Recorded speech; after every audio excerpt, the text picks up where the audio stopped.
Good evening, ladies and gentlemen, and welcome to MNW Firing Line, your guide to Multiverse Nexus Wrestling.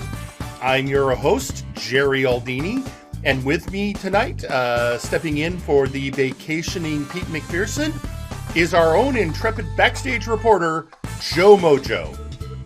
Good evening, ladies and gentlemen. How are all of you doing tonight? So I'm sure some of you are wondering, well, isn't the normal substitute host Scott E. Stevens? Well, yes, but apparently there was some really big, important booking in Japan. Something about a huge match, potential good money, and, well, you know, Scott's a professional wrestler, and, I guess I guess we know where we rank. Suzuki's gonna kill him. I mean, yeah, it's true, but, I think it's one of those, but what an honor to die at his hands. Very fair, very fair. So, here we are. Once again, and what a week it's been. The road to Multivania is a little bumpy. It's had a few snags. We've had to take a detour past the third stump on the road. But now we're definitely on the way, and with that, everyone's jockeying for positions, either to get in those main events, get after those title reigns, or at least appear on the card. And throughout the night, we'll be learning more and more as the Multivania experience takes shape. Yeah, I mean, getting on the card itself is the biggest, is the trickiest thing to do, because with a big show like this, there's going to be a big payday for it. Big payday and a lot of exposure, and a lot of the wrestlers, especially, we have a whole new, basically, generation of wrestlers that weren't with the company during last Multivania. And so there's a lot of people who I'm sure are going to be looking for that first ever Multivania experience. But that, it's even between both shows, and even with a 2-day event, you have a lot of people on the roster, and there's only so much room. Not everyone gets on the show. So we'll see what happens. And in fact, we have we're getting a message on social media from Kath Gina. Says she's sitting on the balcony, quietly sipping wine. Murder Grandpa is not to be angered with cowardness, Jerry. I rather like him. Reminds me of my own grandfather. Yeah, no, I don't know about. You know what? I'm not going to say anything culturally insensitive to the Fae. That's just not. It's not how we roll here. With that, Joe, why don't we get into the show? Let's start off, as always, with Friday Night Flashbang. And the night kicks off with the current acting general manager, the representative of the brass, Mr. Lawson, coming down to, well, as is appropriate for his position, lay down the law. Now, tonight is an action-packed evening. We will have number one contenderships decided here tonight as we are down the back stretch towards Multivania on July 4th weekend. Tonight, we will be naming a number one contender to the tag titles and to the Interdimensional Championship. Don't think I forgot about you, Mr. Kaiser. I have found multiple opponents that will be challenging you tonight for your chance to go into that match. Tonight we will have a triple threat match. It will be Brawl Kaiser versus Hutch Kale versus Simon the Psycho, and the winner of that match will face the Citric King at Multivania. So best of luck to you all. And tonight we will find out whether it is the Mad World or Apex that will challenge the Bone Warriors for the Tag Team Championships. And so I wish the best of luck to both of those teams. And we will have a qualifying match as our main event. A fatal four-way get-off-the-schneid match because Graven, I have taken your request under advisement, and tonight you will be cleared to compete no matter what condition you're in. And believe me, I think I found some people who are on your level, if you catch my drift. So best of luck to all of the competitors, and best of luck to all who will compete at Multivania. I do wish you the very best. And I would like to warn everyone, there has been a bit of disorganization recently, a lack of care for the rules. Just know that the brass is watching. And with that, we have the shape of the evening. We also, at this point, know, I think Mr. Lawson's at about the end of his rope with putting up with people. Yeah, it kind of does take into account how Rabbit dealt with it the entire time. If the lawyer is pretty much at his wit's end with just about everybody. Well, I mean, honestly, can you blame him? I mean, really? Yeah. I don't... Having talked to just about a quarter roster, I don't blame him whatsoever. There you go. Now, just to remind everyone what we currently know at this stage and what we knew going into the show for Multivania, there is the 8-man showcase match for the Flashbang World Heavyweight Championship, which at this point we know 6 of the competitors. There are still 2 slots up for grab. And so as Lawson pointed out, at the end of the show, they would have a fatal 4-way elimination match for the chance to go to that 7th slot, and it would be a get off the schneid match. So this meant somebody who's been on a losing streak or hasn't had a win in a while will get an opportunity. And one of those people will be the Chocolate Zombie Graven, who has up till now not been medically cleared to wrestle. But you do have to think, though, this has to be the most Graven match, though, because so, against all odds, he's technically not even medically cleared to even compete. Granted, I don't understand zombie physiology, but not cleared, and yet a match with the highest stakes such as this is something that he would thrive in theory. Absolutely. And just to add in, the only other match at this point we know for sure will happen at Multivania from Flashbang is the Creation will get an opportunity to face the Beast High Rolled from the Empire in a match basically as his attempt to gain vengeance for what the Empire of Terror put him through last year. See, I keep thinking about that. Why wouldn't the Creation want to go up against Earl King, since Earl King was the one who orchestrated it all? Well, remember, that was what Dr. Caliban wanted. And Earl King ducked him. And this was the one match that Caliban was able to back Earl King into a corner on and get okayed. Right. I completely missed that part. Yeah, so let's just say I would not count the Earl King as out of House Caliban's sights, just not at Multivania. As we know, and this may come up later in the evening. In general, if you want to get anything out of the King of Kings, the best thing to do is put him in a corner and give him no other choice.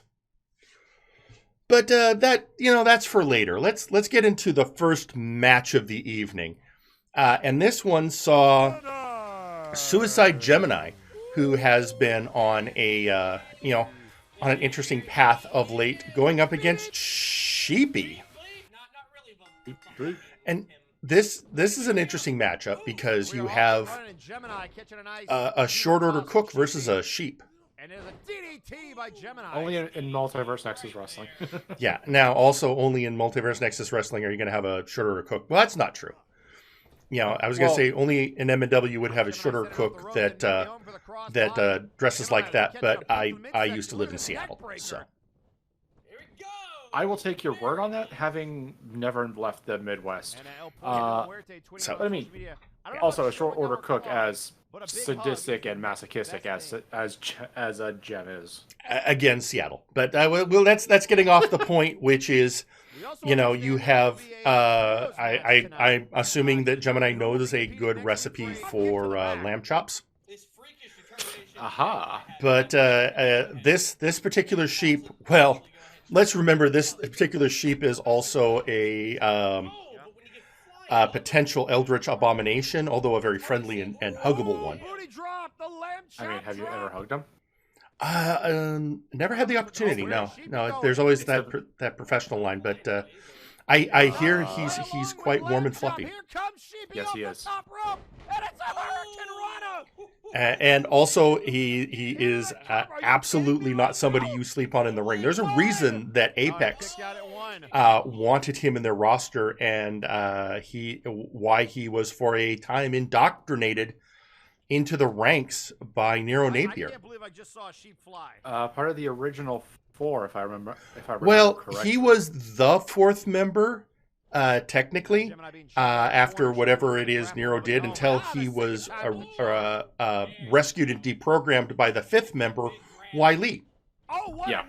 And now he finds himself fighting against Suicide Gemini, somebody who's had, if you go back in the past, has had his own issues with Earl King West, or with Nero Napier, I should say. And here's something, you don't see it happen very often. Somebody breaking out of the hug it out. That should say something about the endurance and just the pain tolerance that Suicide Gemini has. But in the end, as we said, don't sleep on the sheep. In fact, I'm going to be honest. I'm surprised he doesn't have a finishing move called Counting Sheep.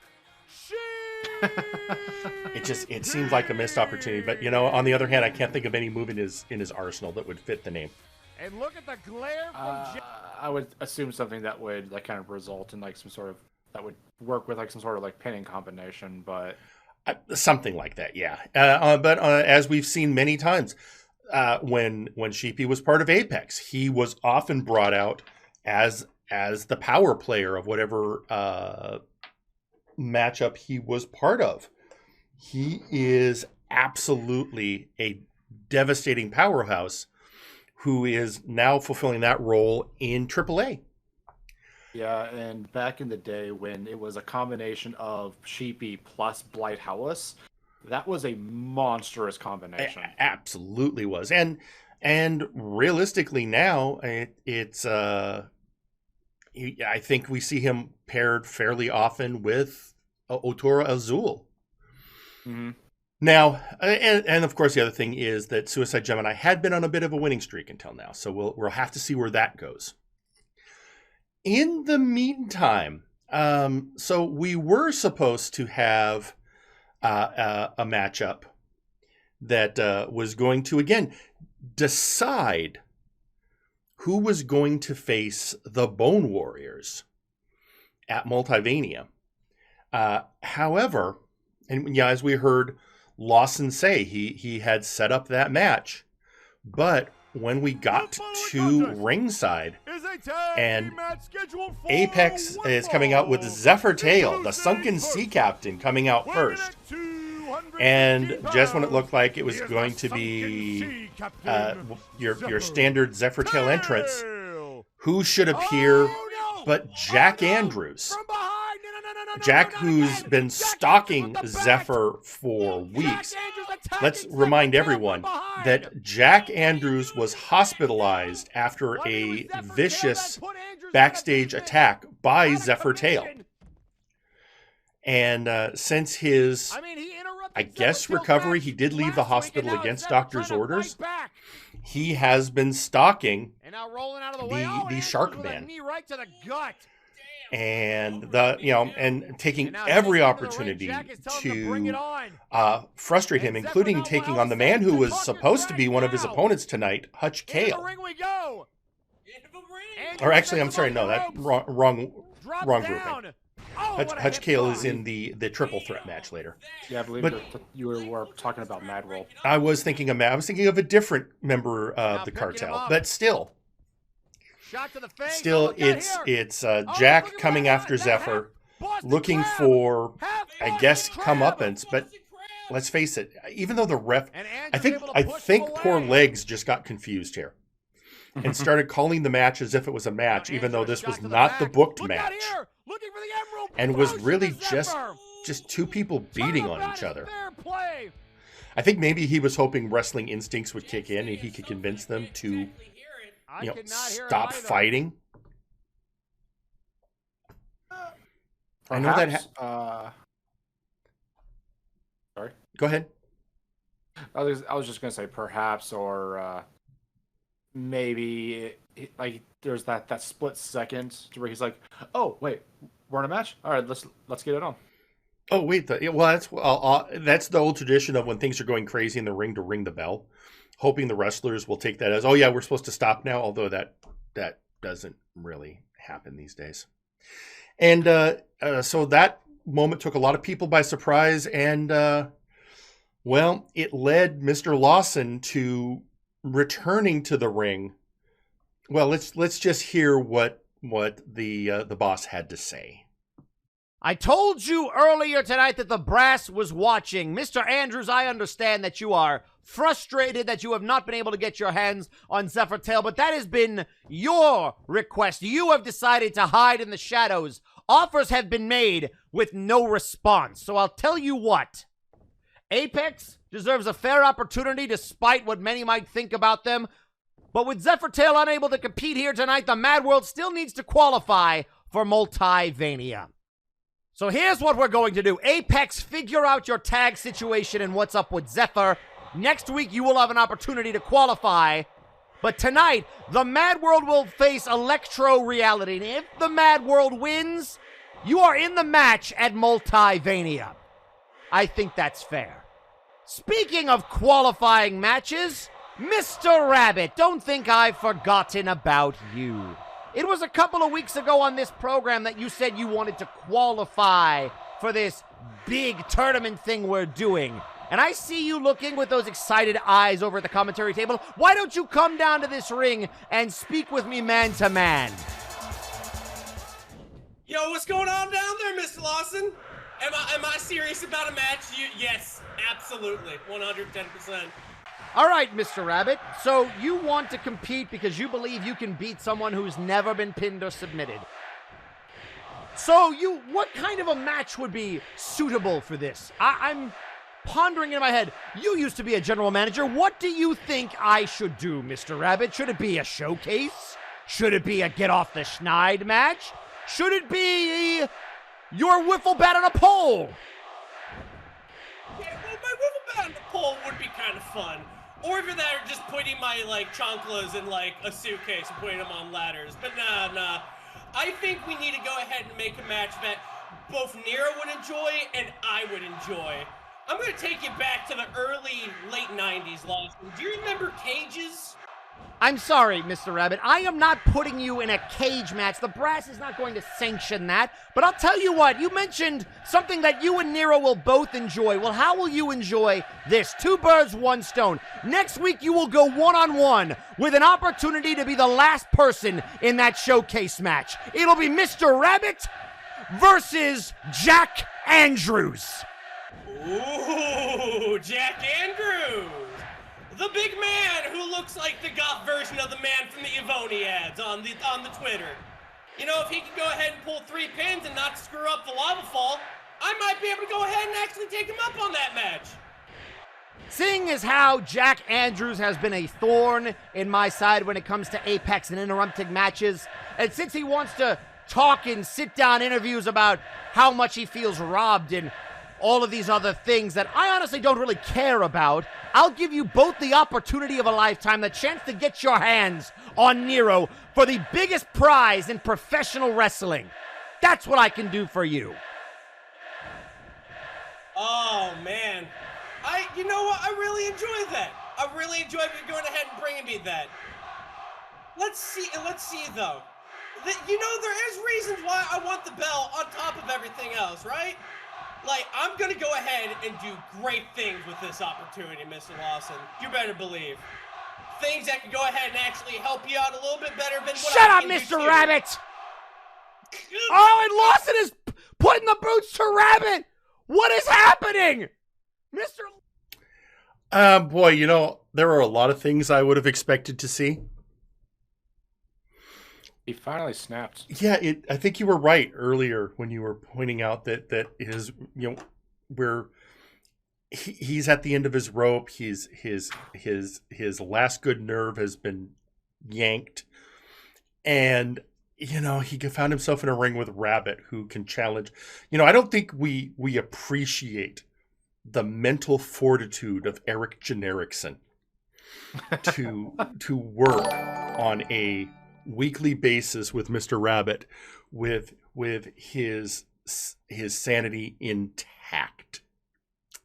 Well, I mean, there is talking to Rabbit, and there is, well, dealing with Rabbit on a professional level. And, I mean, commentary, you're pretty much just talking to your co-host, so shouldn't be that bad. Yeah, that's true. I mean, I interviewed Rabbit, and I'm still sane. Then again, it was only the one time. Yeah, also, you know, it's not as... Lawson has a lot on his plate. He's juggling all kinds of plates right now. Yeah. And thank you to Clone Trooper Kev for gifting a Tier 1 sub to Matrix G. Well, while we wait for that to settle out, there's a lot of great questions going on. A lot of stuff leading up to Multivania. And there's a question that has still not really been adequately answered. And that is, who's going to face Doom at Multivania for the Trios Championship, especially after what happened last week. But there's a few Trios teams that would sure like a shot at that. And you know, one of those teams is the Guild. And another one of those teams is Fabulous. I always find it interesting. The Guild always come out as a group. And Fabulous, I suppose, to show off their various styles, like to come out individually. But either way, here it is. And I find it interesting. You have Lasume 01 the robot, the power player of the Guild, going immediately after Fuck Him Wang, who, as we all know, is actually the power player of Fabulous. It's, you know, Wang might be the shortest member of the team, but also the most devastating member of the team, the one who's had the best singles record and the one that tends to do the most damage. So it makes perfect sense. That's what Lasume, where he's going to target, while you have the Curator working on Sugarfoot Iron and Zach DeWeaver taking on Fabulous's leader, Joseph Cowman. I mean, kind of going back to Wang, it's not really the size of the competitor. It's usually the fights in the. I'm going to admit I'm trying very hard not to make an innuendo here. Well, you know, it's the great challenge every week. But no, absolutely, I think Wang is the most athletic of the team. Probably has the best cardio of all of them. Just can last forever. And then, I mean, Calvin was also was in the tournament to become the inaugural interdimensional champion, going up against Johan, and I believe he fell to Wiley. Yeah, I mean, Calvin. Here's the thing: Fabulous as a group has done well. I think they're ones that their pizzazz makes them somebody you might want to underestimate. But if you pay attention to their actual record, that's never a good idea. They are a mighty team. On the other hand, with the Guild, The Guild is frankly a group known more for individual accomplishments than their group accomplishments, and they're more the Guild is more well known for their they're well known outside of the ring, where you have Zach Reavers, Merch Shop, Lasume's Craftworks, Curators. Curator getting in. Curators is collections. Yep. He's a museum. But as that happened, it did end up. You mentioned the Curator, and the Curator fell to Sugarfoot Iron and a pinfall, and so Fabulous scores the win. And I guess we'll see if that translates into a shot at the Trios Championship. That's where we're going to possibly find them next. In the meantime, as Lawson had said, the originally Mad World was supposed to face Apex until the interference by Jack Andrews, but he did call a match for the group within the cartel to win their opportunity to, regardless of what happens with Apex, go to Multivania to face the Bone Warriors for the tag championship. So the Mad Jester Fool and the Madness, accompanied by Victor Vicious, come to face the team of VR Junkie and Electro Man, Electro Reality. And go ahead. If I remember the stipulation correctly, if only the Mad World wins, they're getting that tag team title shot. If Electro Reality wins, that reward would not be given. No, they're just here now. Given it might make an argument, but you're right. Lawson only said that if Mad World wins, they go. But with the idea that Apex will get a shot next week, which leads me to believe that we have the potential for, depending on who wins what matches, a triple threat title defense at Multivania. 6-man title match. I mean, it wouldn't be the first time, but it's always, it's a crazy thing when it happens. And right now, there's the reminder. Electro Reality did have a shot. Electro Reality has proven themselves. Electro Reality's been a solid team, I would say, for the last 6 months. They've shown they deserve to be in the tag title scene. Most definitely, especially after. I believe I mentioned like a few weeks ago that they are definitely one of the most developed teams on Flashbang, going from pretty much jobbers into title contenders. True, and which is good to see for two wrestlers who were Flashbang originals. Although, to be fair, so was the Madness. But then you've got somebody like the Mad Jester Fool, who is one of the 4 competitors who hold 3 showcase wins. And if I remember correctly, didn't Mad World debut at last year's Multivania? I do believe you're correct. I do believe that was when they came together as a team. So 1 year together, and now they're looking to head back. So it would be that would be a really good storybook moment if they won the tag titles. It would. I mean, into their partnership. It would be good for them. I mean, under the supervision of Victor Vicious, but no, nothing's perfect.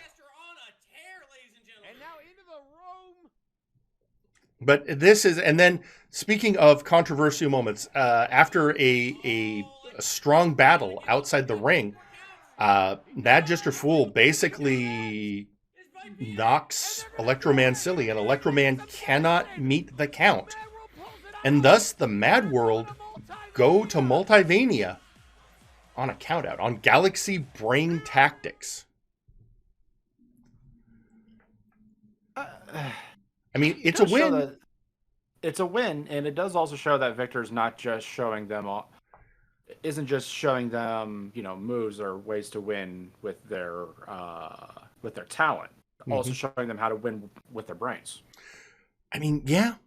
Yeah, I mean, like I said, a lot of people don't like those tactics. A lot of people would not be happy with that win. Other people, a win's a win, and there was nothing about disqualifications mentioned in Lawson's laydown of the stipulation. So, Well, based on the rules, yes, Mad World is going to Multivania to face the Bone Warriors. The only question now is, will Apex also be in that match?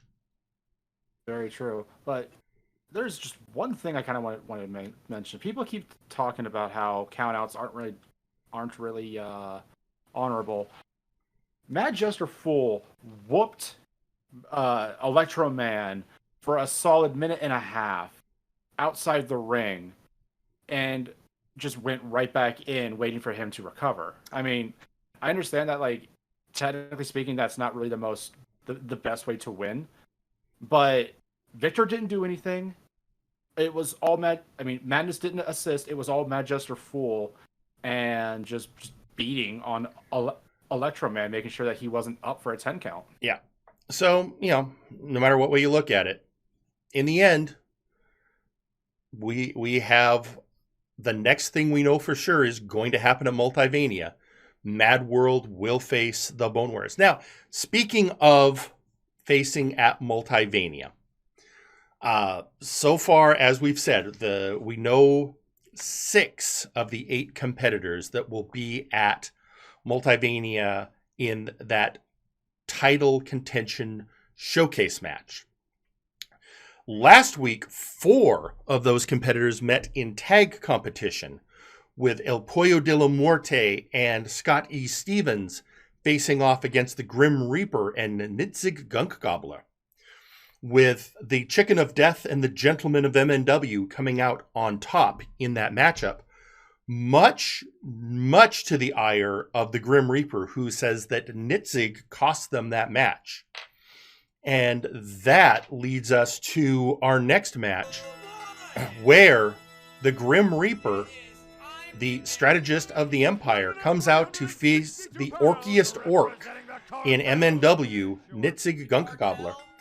And I was looking over the record and I realized something.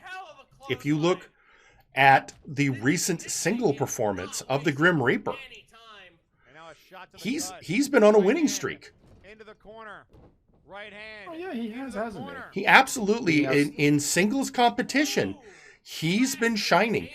Interestingly, where he's been lacking is in tag competition. Things haven't been going well. When he's teamed up with other people, things don't go great. But when he's out on his own, he absolutely is bringing his A game and winning matches. Other people, and of course, outside of Dark Lord Popo. I mean, yeah, it's much better than we've been seeing for other members of the Empire, to be honest. People like, as you said, the aforementioned Dark Lord Popo, and I have to talk. Hang on, I'm gonna see if Phyllis can fix something in the truck. But and of course Simon the Psycho, who the Reaper himself has beat twice. So yeah, it's see if we can. There we go. It looks like Phyllis has got things working out again. There we are. But yeah, so, and now nothing against Nitzig Gunk Gobbler. Both of these men won showcase matches to qualify for Multivania. But since then, I think we definitely have been seeing, I'm just saying, if you're looking at records and you're looking at how people have been performing, as we watch him deliver that tombstone pile driver, the person who's right now going into Multivania with a lot of momentum is the Grim Reaper. Also, I believe Grim Reaper didn't qualify via showcase. He beat Simon the Psycho, who won. Right, you're right. Showcase. Actually, yeah, he did not win that showcase. But again, that points out, put him in with a lot of guys in the ring, and that seems to be an issue for the Reaper. But you get him in mano a mano, and he walks out with another check mark in his win column. So now, his main strategy should be going into the showcase should just be, I need to last at least till the last 2. So he could probably just go hide somewhere, go run around a bit, but It's true. Now the problem is you're going to have 8 people in that ring, and if people are doing their studying, I mean, and you've got strategists like El Pollo and Scotty Stevens. You're going to have powerhouses like Nitzig Gunkgobla.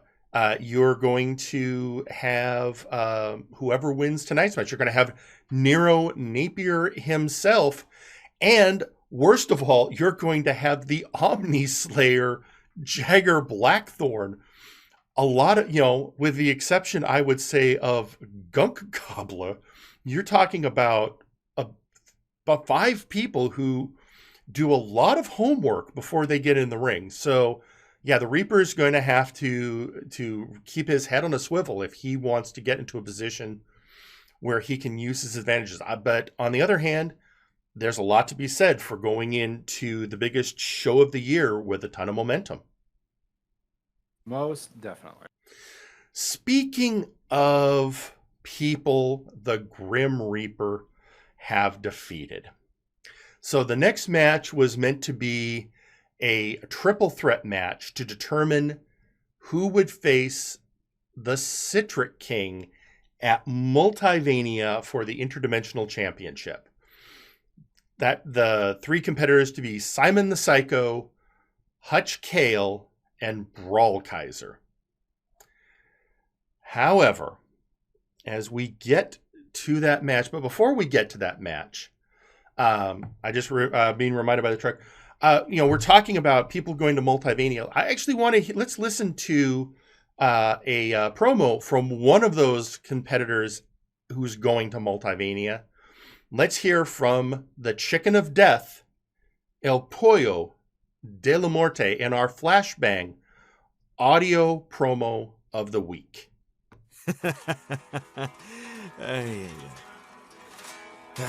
Here we are yet again, my friends.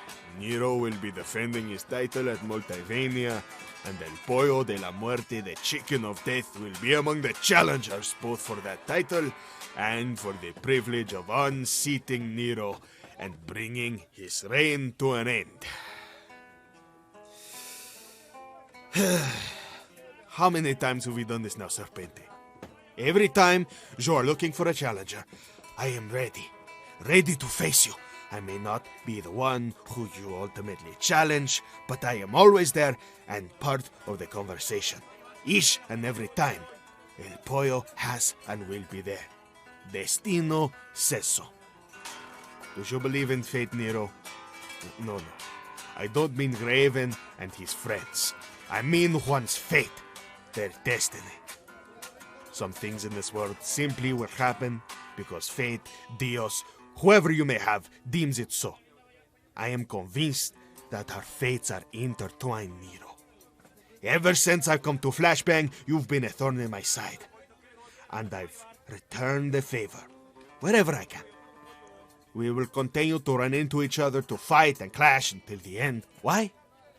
Because it is fate. Are you curious about your fate now, Nero? I can tell you one thing that is coming for you. And that is the one certainty in life. La muerte comes. La muerte comes, Serpente, and hopefully I am the one who is fated to cut the head of the snake. As for the Luna, mi amigo, mi hermano, you fought like a champion, and I would not have been upset if you had won. I am glad it came down to the 2 of us so that we could ensure that someone will be in that fight to give Nero what he deserves. Destino calls for it. Buenos noches, Serpent.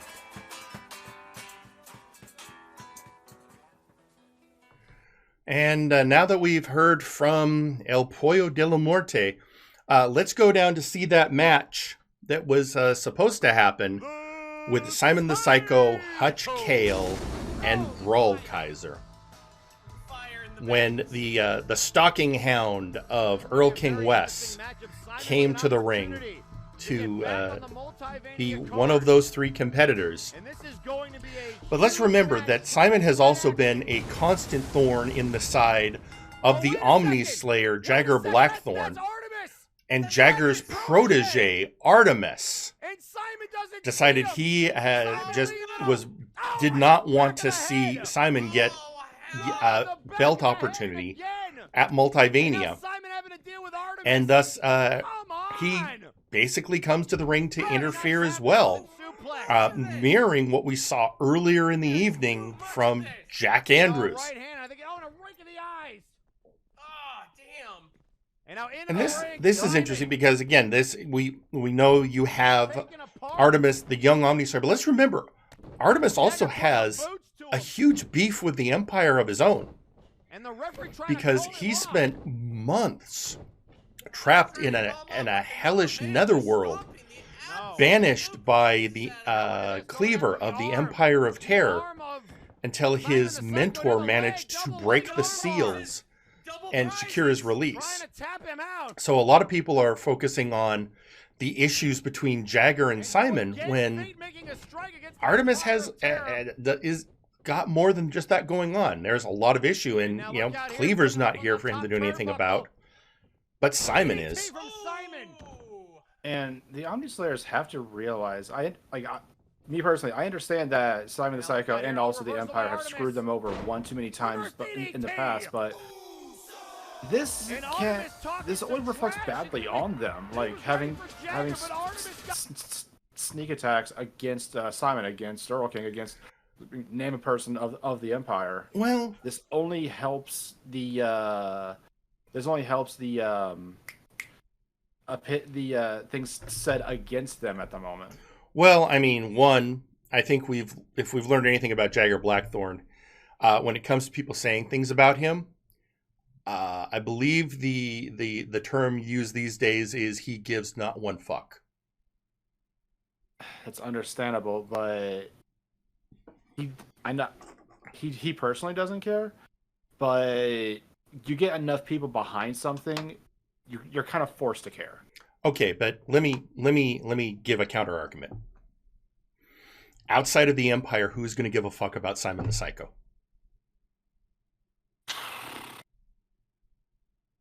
At the moment, it's Simon the Psycho. Not who I was thinking of, but most people are going to go into when they see him in the locker room, it's like, oh God, please don't let him touch me. I'll get all greasy. So, that's it's there is a term, you can look it up in TV tropes, folks. It's called acceptable targets. And if there's not a picture of Simon the Psycho next to it, maybe somebody needs to edit. To be fair, it wouldn't be grease. It's more or less something would just happen to your shadow. Don't ask me how I know. Yeah, exactly. So, I mean, there is that. So, however, while that may be true, this is still messing up a match that had been booked at the beginning of the show by Mr. Lawson. So I think we can all, if you hadn't watched Flashbang, I think you all can predict what segment we're going to next. Because Mr. Lawson had, he got his cardio in going up and down the ramp on Friday night. Hey, Matrix of the graphics department, can you bring up the counter again, please? Thank you. Yep. I don't know how many times I have to come out here and reiterate this before you idiots get the point. I am sick and tired of these run-ins and this interference, particularly now in recent weeks between Fate and the Empire. I thought this was over, gentlemen. But apparently now you want to continue to ruin every match that I have planned. First it was Jack Andrews. Now Artemis wants to get involved with this triple threat. So here's what we're going to do. I didn't much enjoy the way that Citra King acted here. So at Multivania, here's what we're going to do. We are going to have a triple threat match. It's going to be the Citra King versus Hutch Kale versus Brawl Kaiser, because I am done playing games and I am done letting that citrus fool prance around with this show's belt. So let's see how you handle more than just an invader on a week-to-week basis. Now, Earl King, I need to speak with you, man to Faye King.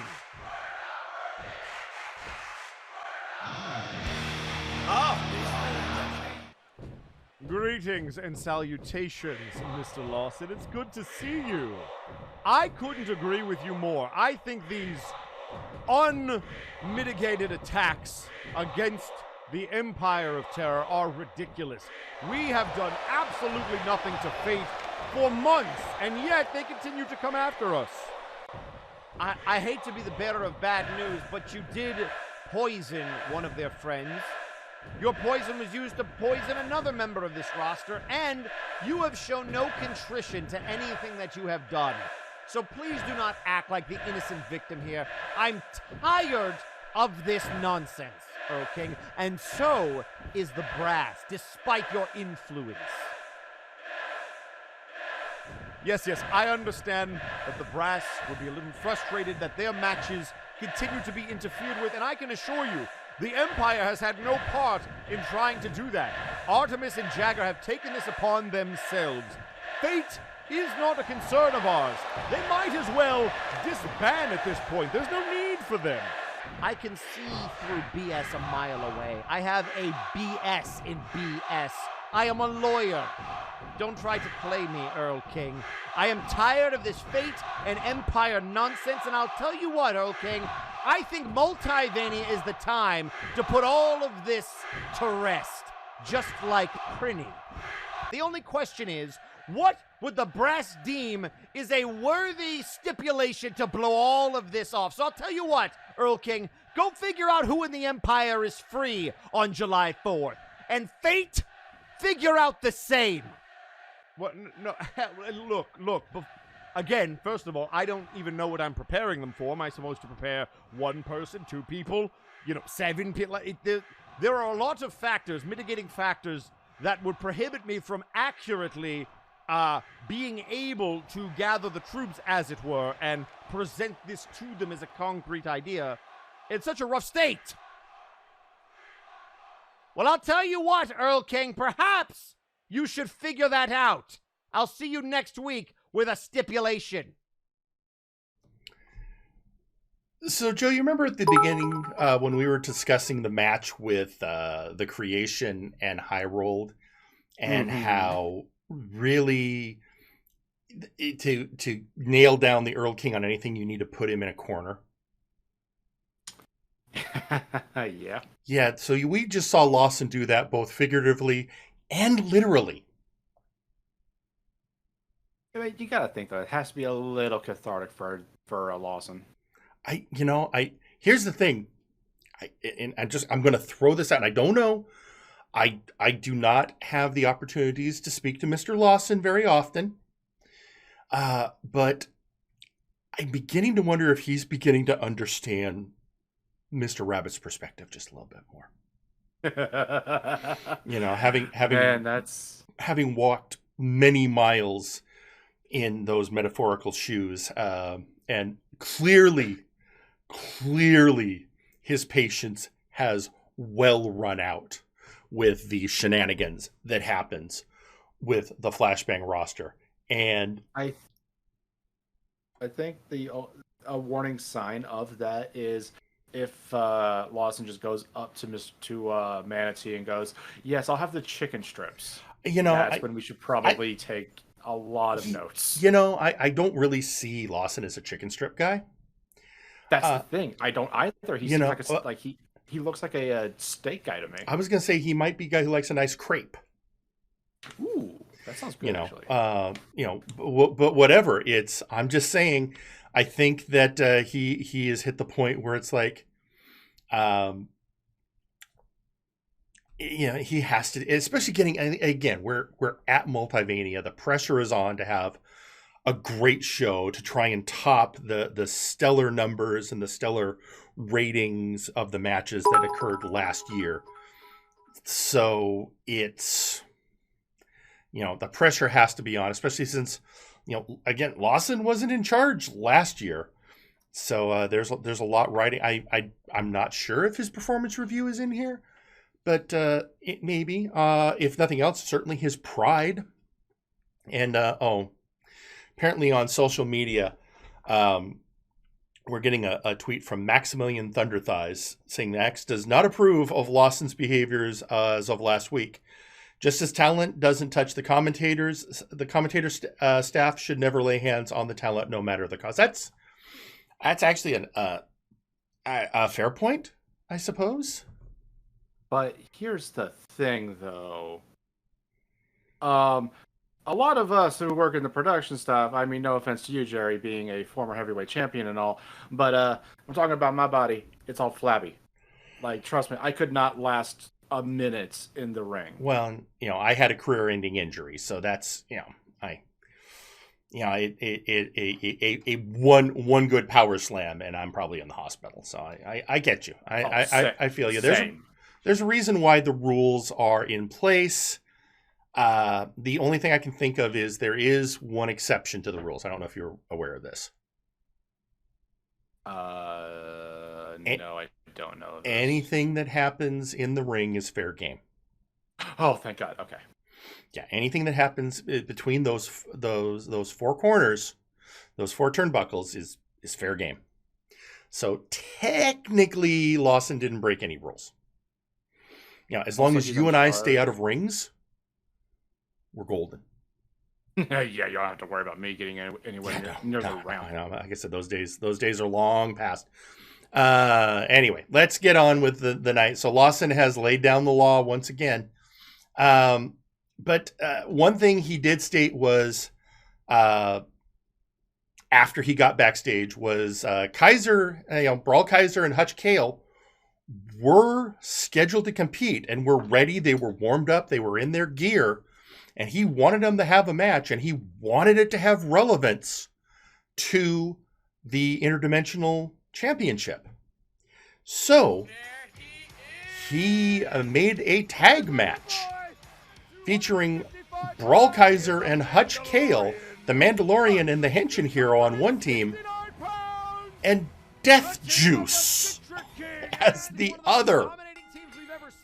So that was a crop popper indeed. Yeah, the Interdimensional Champion Citric King and his old tag team partner, Death himself, Helix Sucks. And that's one of those. Okay, let's. You've got Hutch Kale, the Mandalorian. I would say arguably the most popular member of the cartel. And you've got Brawl Kaiser, the what many people call the best boy. He is the best boy, yes. Against the Juicy One and former heavyweight champion, former Four Horsemen, former Face of Fear. Helix says, I got something for you. Helix Sucks. Yeah, that's that if you want to prep people for a hard match, sure. And I think the first thought going into that is, oh, thank goodness Helix isn't in the Interdimensional Championship. Followed by the thought, oh God, what if he is? But from what Lawson has said, it is now set that at Multivania, it will be a triple threat match, Hutch Kale and Brawl Kaiser versus the Citric King. Triple threat rules, which means that Citric King can lose his Interdimensional Championship and not even be involved in the decision. And now a deep arm drag. Just kind of looking at this and thinking, because like knowing Brawl Kaiser at this point, I think that Brawl Kaiser would be a tremendous interdimensional champion. Oh, but what about Hutch? Well, here's the thing. Hutch, I mean, he's a member of the cartel, so you got to worry a little bit about what might happen. On the other hand, he is a Mandalorian, and there is a certain amount of honor that goes with things. And if he held the title, I do feel he would at least feel duty-bound to uphold the requirements of that and defend the multiverse. So I do have to say it's one of these times when there's a competitor coming up for the belt where, depending on how it ends, I'm not worried that the duties will be shirked. Yeah. On the other hand, I just dread giving Victor Vicious something to brag about. Well, my worry is that say someone. And if that happens in Multivania, he is going. But yeah, with that, the Citric King gets the pin on said Mandalorian, and thus does the one-night reunion of Death Juice result in a victory for the former team. Yeah. I was trying to mention earlier. My main worry about like Hutch with the interdimensional title is, what if someone comes in and makes a better offer to kind of come into invade Flashbang or Warzone? I mean, that could be a concern, but as I said, there's you got to balance that with, I studying up on the, since we have a Mandalorian on the show, I was studying up on Mandalorian culture and code, and usually it's once a contract is accepted, it's completed, and if the contract is be the interdimensional champion and defend the multiverse, overall he's likely going to do it. So would I be more comfortable with Roll Kaiser or even Citra King in the role? Sure. I'd be most comfortable with Roll Kaiser because bring the belt back home. Mm-hmm. I'm just saying I could live with Hutch Kale having the biggest downside, again, bragging from Victor Vicious, like he did something special. Yeah, that is a bit of a concern. That's what you got to look at. Well, however, Joe, that was our penultimate match, which means it's time for the main event, which again, this is a get off the schneid contender match. 4 competitors, each without a recent win, and whoever gets off the schneid also goes to Multivania in the 7th slot for the 8-man showcase match for the Flashbang World Heavyweight Championship. And we already know who one of those people is. Graven, the Chocolate Zombie, cleared for this match. The next man, Mike Davis, who, let's be honest, the leader of APS hasn't wrestled much. Y. Lee, also coming off the medical list after being poisoned. And then Ginger Boy, who isn't even on the Flashbang roster anymore. But to be fair, he has not had a lot of wins lately on Flashbang. And people also point out he, right after losing the belt last year at Multivania, he was immediately drafted to Warzone. Never had an actual chance to have a rematch for the belt. So, that a lot of logic with having it. I would say if there was a shocker of the night, after everything that's happened this crazy night on Friday Night Flashbang, if you had told me, what do you think's going to happen? I would never in a million years have guessed, oh, well, Ginger Boy is going to show up. And he's bleeding. Blood Oaken has been activated. Also, let's be honest, I don't know if Mike Davis has ever faced Ginger Boy. Now, Graven has. In fact, trivia, in the original 4-way match for the inaugural champion run of that belt, Graven was one of the 4 competitors that faced Ginger Boy for that. So these two have been here before. But it's actually Y. Lee with a Trapped Under Ice that eliminates Ginger Boy. And again, you have to ask, we haven't seen Y. Lee since he lost the interdimensional belt himself because he was poisoned by Earl King Wes. Seems to be one of Earl King's go-to moves. It's locked in! Davis is locked in it! And then he also, let's give Wiley credit, he also manages to eliminate Mike Davis. Thus, you have 2 members of Fate, or at least one-time members of Fate, facing each other. And once again with the Lotus Lock on Graven, just as he did with Mike Davis. But let's face it, Graven's one stubborn SOB. Yes, he is. He does not say die. He doesn't, which makes sense when you're a zombie. I was gonna say I did not intend the pun. Yeah, but And here it is. Honestly, I credit that win to pure determination, to pure. That is the power of screw you, taken to the nth degree, and leading to a man getting a victory. Thus, we know now for the second year in a row, Graven is going to Multivania. But this time he's main eventing. He's main eventing. Although, let's remember, let me take you back to the Nexi Awards, Joe. Graven's match at Multivania won Flashbang Match of the Year. Well, that was like one of the more personal matches that we had on the card. I mean, especially with the Creation's return during the match. Right. I'm just saying, Graven is already basically a Multivania superstar, and now he's heading back in the main event. So, there we go. Well, what else can you do when you are pretty much filled with spite? True. And now, and the thing we know from Lawson earlier in the evening, we know that tomorrow night on Friday Night Flashbang, the final match to determine the final slot will be another one-on-one match. So far, the only person who won a true one-on-one match for that was Scott E. Stevens, not counting the series of matches between Grim Reaper and Simon. But now it's going to be former general manager and Flashbang commentator, Hey Mr. Rabbit, facing off against the returning Jack Andrews. And whoever wins that match gets the 8th slot at Multivania.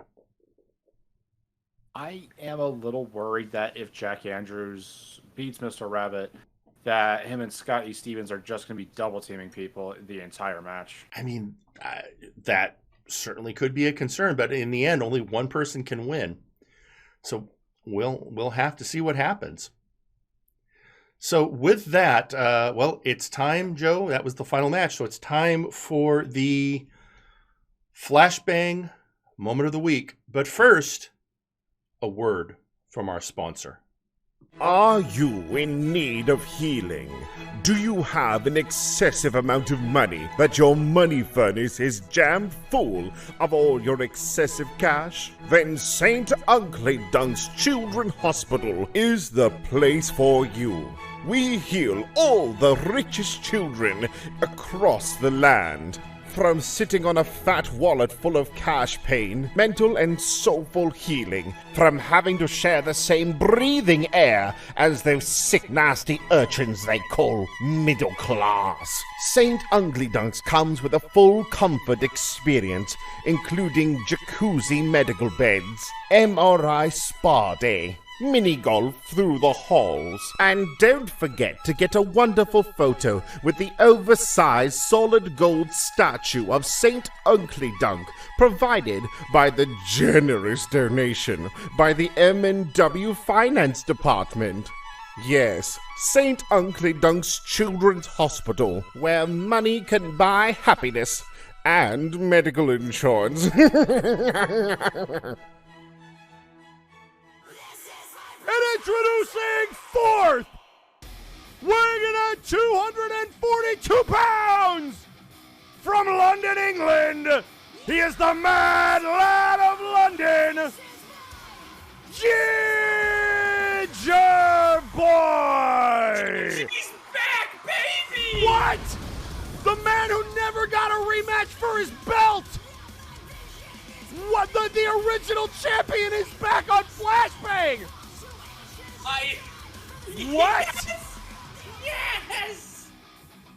What? Oh my god! To my knowledge, he has not been drafted back to Flashbang, but he might be here to steal our world title? The man who cost Trashman Jones an opportunity to retain his title. What a match! There you have it, your Flashbang Moment of the Week. So there you go. And I guess we're seeing on social media another tweet from Kathgina. Earl King enjoys making potions, Jerry, for what he calls potion roulette. I've seen the results, and while it's not fatal, you won't be feeling very good afterwards. If your biology isn't fey, poisoning has recently become his newest hobby. Might I recommend stamp collecting? Might I recommend card collecting? So, with that, well, Joe, usually this is the point of the night where I'm banging on your door and waking you up. Yeah, no, I'm actually awake because, Scott E. Stevens isn't talking. Well, I mean, no, he's wrestling. He's got that booking in Japan. Exactly. Like, he's far away from me. Who knows? I mean, that's what he's always said. He's, when we don't see him, if there's bookings between, appearances on Flashbang, he takes them. So anyway, I hear that we've got an interesting, I did a little you know what? I think we should just play the call out. Just because there's not really much I can say to hype this up that it won't cover. You folks just have to experience this one. So, ladies and gentlemen, the call out with Joe Mojo.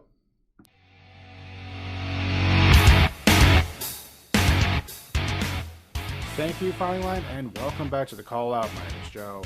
My next guest is definitely one of the more mysterious people that we have on Flashbang, but representing the cartel, one half of Mad World, your new #1 contenders going into Multivania for the Tag Team Championships. Ladies and gentlemen, the Mad Jester Fool, MJF.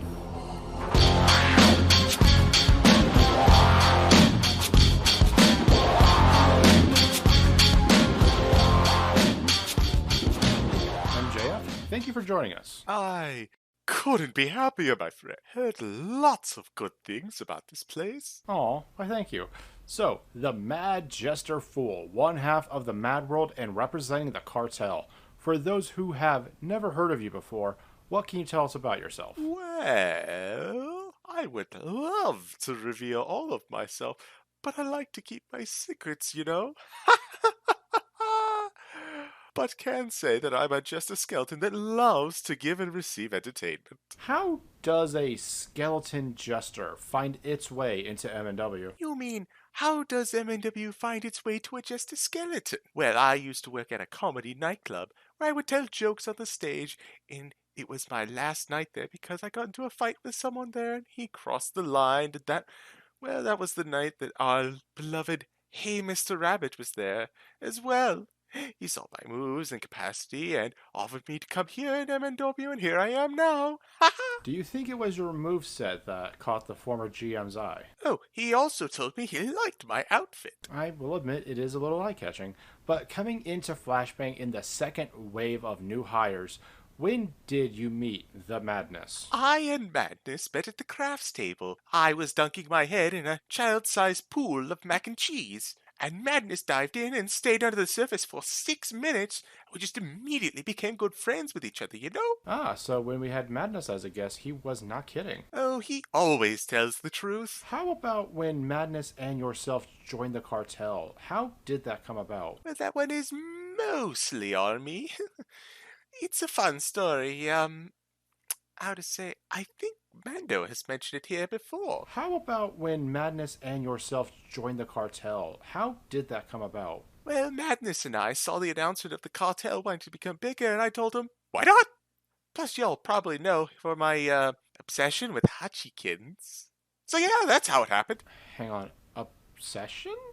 I was not familiar about any kind of interpersonal relationships in Flashbang outside of, say, the Napiers or the Mills. Oh, no, not the way that you're saying. Gods, no. Especially now that he is getting legally married with the love of his life. I would call mine more of a fan obsession towards him, Well, if you can, please tell them congratulations from me and my family. But there was a rumor going around that you and Madness joined the cartel because you wanted to fight Nitzig Gunk Gobbler. Was this true? Oh, yeah. Yeah, that. That was a good funny story. We got to that point thanks to a showcase back in the day when I and Nitzig first debuted. I think this was the second one? I don't remember well, but yeah. He took the graven pen from me or something, and we got in each other's throats for a while, and been wanting a good match together, which we got. Now we're good. Also, can we talk just how good the big boy cuddles are? I would literally stand here all day talking about them. I mean, we have some time to kill. Go for it. So the secret to good cuddles is to have very big arms that are soft and warm. Also a good position, and we all know how big Nitzig is. Some call him the giant baby Yoda. Now my question is, what's a baby Yoda? I literally searched in the dictionary book for the word, and nope, nothing. I will make a note of those and get back to you at a later date with some answers, but let's focus on some more current events, like probably the best news of them all. Not only will it be 1 year to the day since the Mad World's debut, but you two are challenging for the World Tag Team Championships at Multivania. How does it feel to get a shot at gold on the biggest stage of them all? That's a very good question, I gotta say. I still haven't processed that one fully, but it feels great. Never thought in my living or unliving life that I would get to this point with my best friend. It's extremely exciting and entertaining.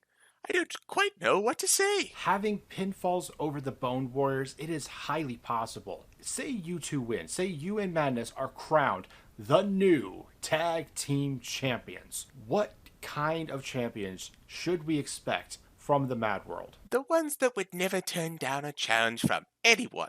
Tweeners, heels, faces, guys, gals, non-binary pals, everyone. And with all this being said and done, as we are winding down here, is there anything that you would like to tell the Firing Line audience? Ah, there's a good question.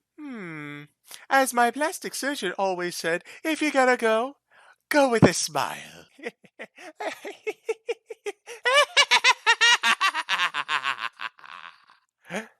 Toodles.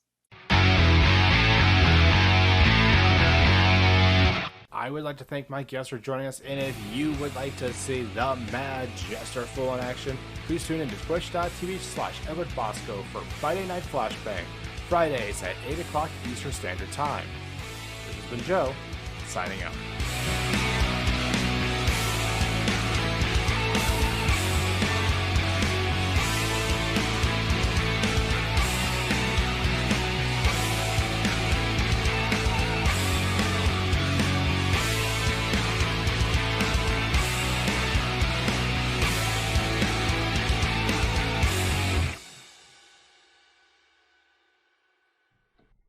And there you have it, the call out with Joe Mojo interviewing the Mad Jester Fool.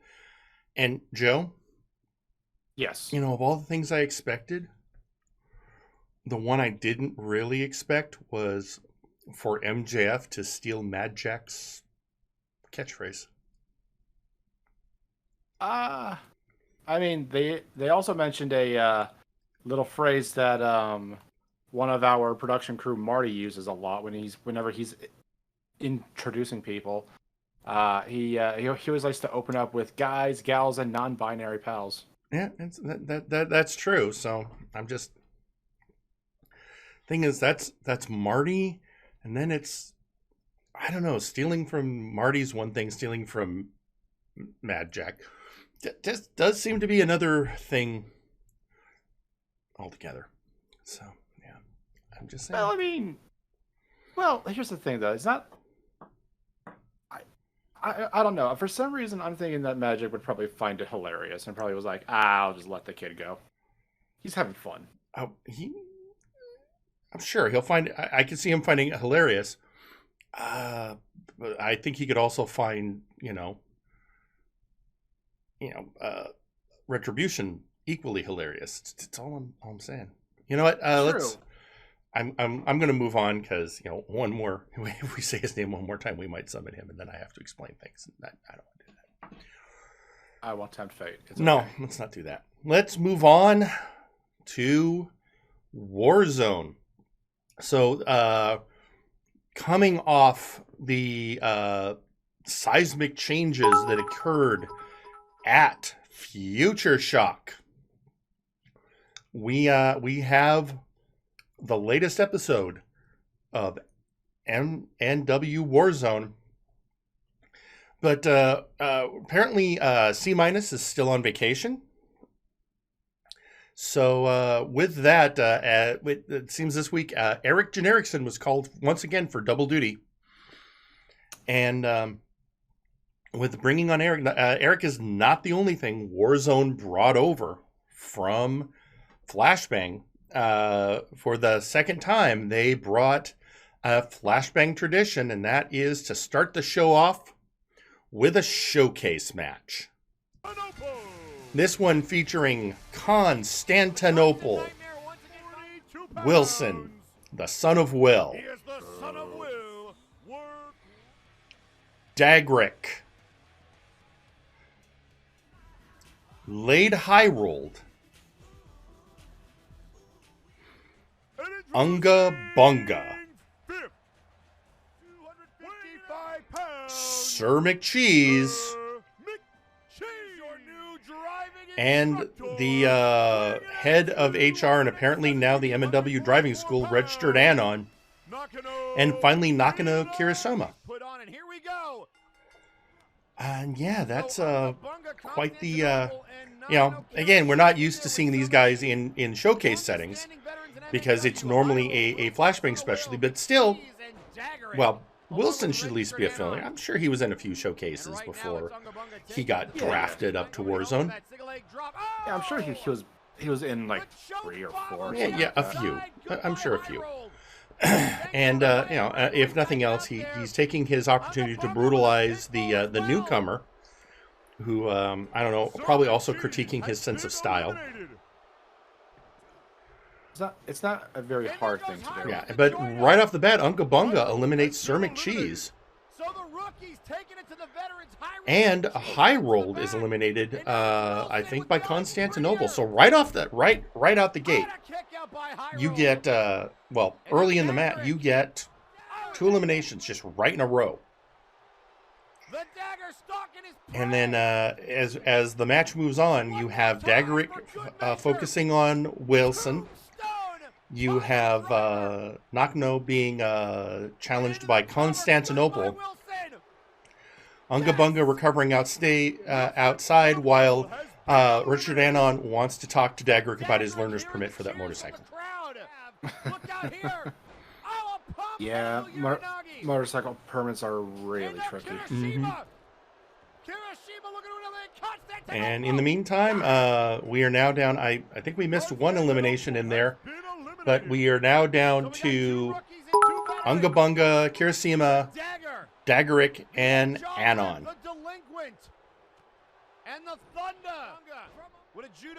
And then finally, it comes down to 3, with it being Unga Bunga and Kirishima, and the newcomer eliminating the Caveman.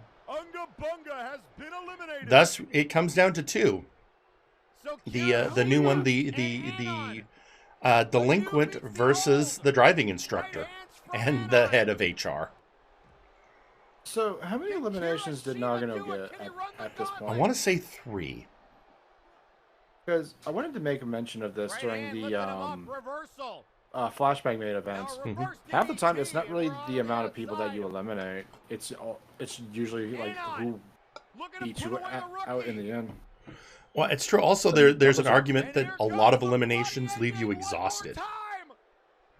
A little bit, yeah. Like, kind of thinking back to Taigiri versus the Flashbang, the all-women's Flashbang showcase with Taigiri and Nausea at the end, or this past Friday with Wiley taking on 2 people and then getting beaten up by Graven. True. And in the end, after eliminating the delinquent, we have the head of HR, registered Anon, victorious in that showcase match.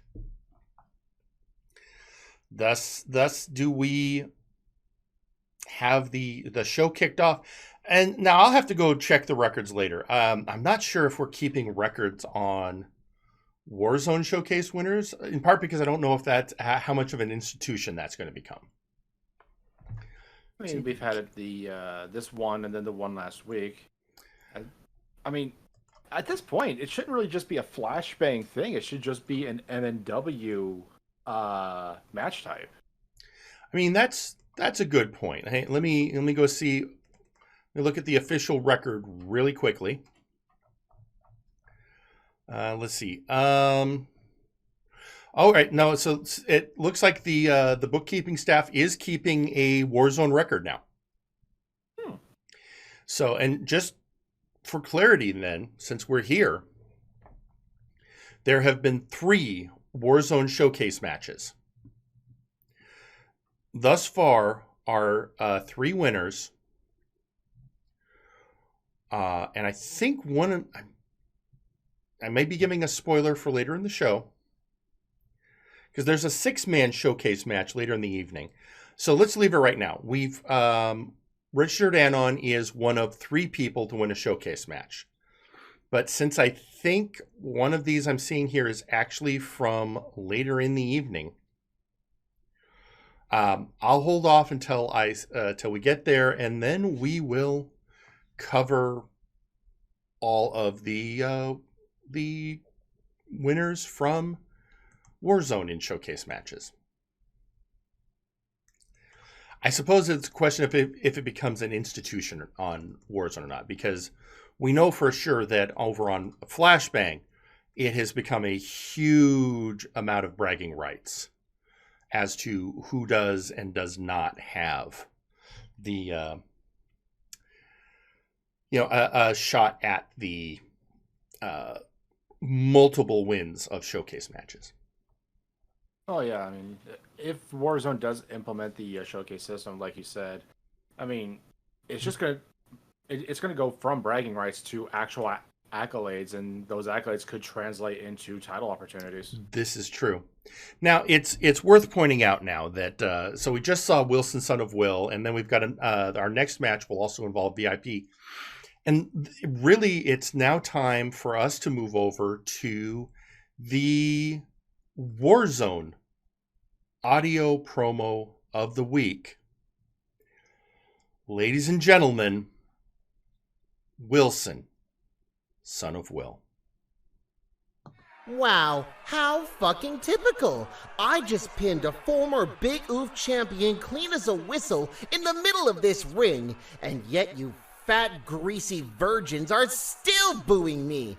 How adorable. Maybe if you all put in as much effort into your hygiene as you do jumping through hoops to find ways I cheated, maybe one of you could get laid. Doubtful, though. You're wrestling fans. Anyways, I think it's about time I move on from this Maximilian Blundercries over here. He was a fun rival to mentally break down, totally worth all the ass beatings, but I have bigger things in my future. I'm not a fight forever kind of guy. My ambitions are much, much bigger than that. And how would I fulfill those ambitions, you ask? Well, Work Rate Wilson is gonna keep on winning, and one day, someone in the brass will be smart enough to give me my just rewards. So sorry, neckbeards, but I'm not going anywhere because Work Rate Wilson is inevitable. Work Rate Wilson is forever. Good night, you disgusting Huh? Oh yeah, okay, we can do that. But before I go, the Doctor of Albinomics has something he wants to say. Something he's been holding on for such a long time. Spit your truth, brother! What? The Doctor of Albinomics? You can't say that on live TV! Do you know how badly we would get sued? Jesus, dude! Good night, you disgraceful fucks. I'll see you on Warzone, and more importantly, I'll see you at Multiverse. I can't believe Doctor of Albinomics said that. Controversial. Dude, Wilson's been a terrible influence on you, man. The FCC is calling us as we speak. I mean, jeez. Also, we got a couple of social media tweets. Kath Gina saying Mad Jack does have a wonderful sense of humor until he doesn't, and then you're in trouble. Also, we're hearing from Beowulf, who's, I apologize for not being on this week's Warzone. I was busy taking a well-deserved rest back in Hrothgar. Would point out that by the way, Beowulf was the winner of the first Warzone showcase match. Yeah, I mean, never have to apologize about not getting booked. Yeah, I mean, not everyone gets booked every week, and sometimes people need time off to recover. Exactly. It's totally part of the industry. We all, like I said, Scotty Stevens isn't here tonight because he's actually got a booking in Japan. That's that's how the industry works. Sometimes you're taking time off at home. Sometimes you're booked elsewhere, and sometimes sometimes the brass goes, not this week. I mean, when was the last time that we saw the Toxic Wastelanders in a match? You know what? I'm going to hold. Let's hold on to that thought. We may be covering that later in the evening. But in an actual match, I mean, we've seen them.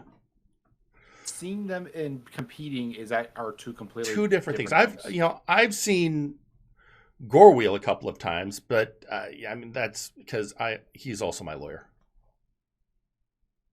I mean, I think he does represent a good number of people back here. I mean, we have some, every once in a while there's contract negotiate. He's really good at contract negotiations.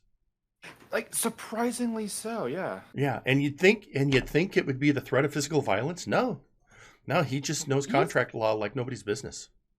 Like the mask comes off, and he is surprisingly negotiable. Yeah, and the amount of case law he just knows by memory, just mind-boggling. Right. So and then everyone I now given the trifecta mohawk, I'm sure has an effect, and I'm sure there's some people like, why is he glowing? But that doesn't take away from Gorewheel's legal expertise one bit. I mean, you, our accountant is Forrest the Fortress, and investors take one look at him and they go, "Oh, he big." Hey, he got me. Hey, I've had my best return in years. Yeah, years. So you know what? Yeah, no, the services. If you're part of the MNW company, services are great. Legal representation, tax services. The HR department actually listens to you when he's not going coo coo coo or winning showcase matches. So that's just part of the benefit package, which believe me and there's medical benefits too. Wow. Well, I mean, this is a wrestling company. I would assume that we would have some decent medical benefits. Dr. Caliban is a surprisingly comforting primary care physician. From what Brad told me, he does have a good bedside manner. Yeah, no, he's great, and there's always a lollipop, and he always knows what he always knows what your favorite flavor is. That's concerning, actually. It is what it is. Hey, we should probably get on to the show. By the way, the next match we're going to look at, it is VIP. Here comes the Lucha Libre. It's going to be Juan Chance, the rookie luchador, facing off against the Beef of VIP, again accompanied by Dr. I still can't get over what he said. That's going to stick with me for a while. I'm surprised we're not canceled. But in the meantime, it's not. He's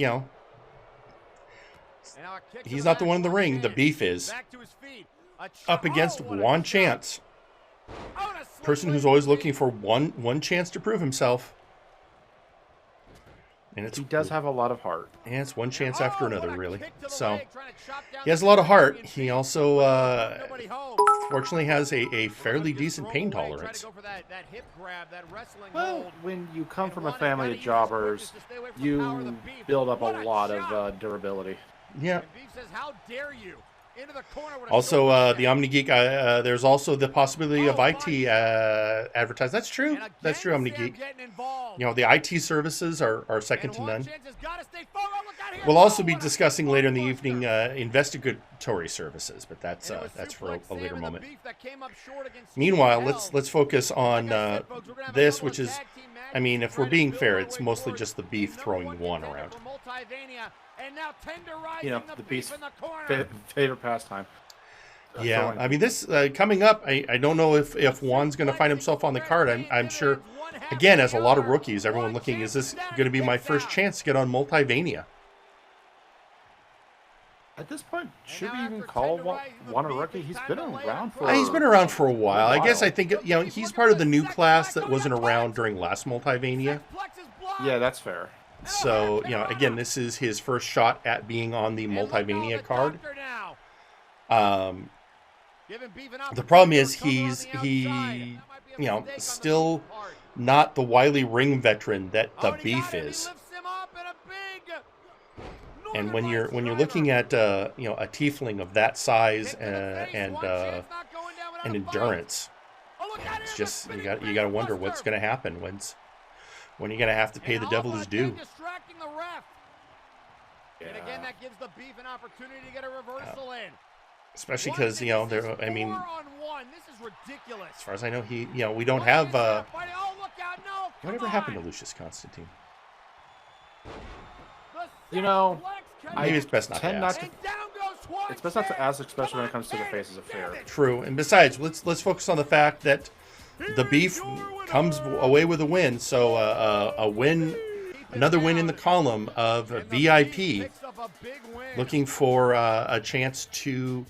Everyone's jockeying for position now. We're less than a month away from Multivania.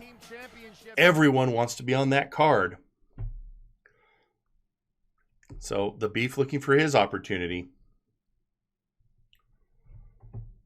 But so earlier in the evening, when we were watching the events at Flashbang, we saw that there was a rampant problem that night. The fact that the general manager, Mr. Lawson, had to come to the ring multiple times. Well, seems that was infectious, as there was a tag match scheduled to feature High Voltage. And as the members of High Voltage came to the ring, that being Leonid Sanchez and Wonderball, they are attacked by the main event Mex.exe, Zacho Duo, and R. Sawyer. And they are coming out. Yeah, again, there's a long history with High Voltage and the Mex. Zacho Duo and R. Sawyer, both former High Voltage members. Sawyer was never a part of High Voltage. I believe you're wrong. I don't believe so. I think Sawyer tagged with Chaz Lee a few times, but Zacho wasn't. Zacho left the rope row so he could join High Voltage. Yeah. I will have to check the books. My memory is that he was a brief run, but that Sawyer was actually a member. We'll go back in the books. Zacho. But be that as it may, and then backstage, Malice facing off against Aiden Zero.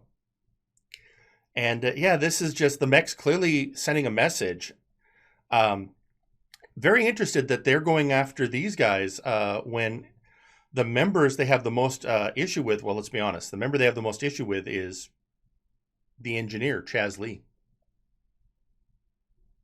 Well, how else are you going to get someone's attention besides harming some of their underlings?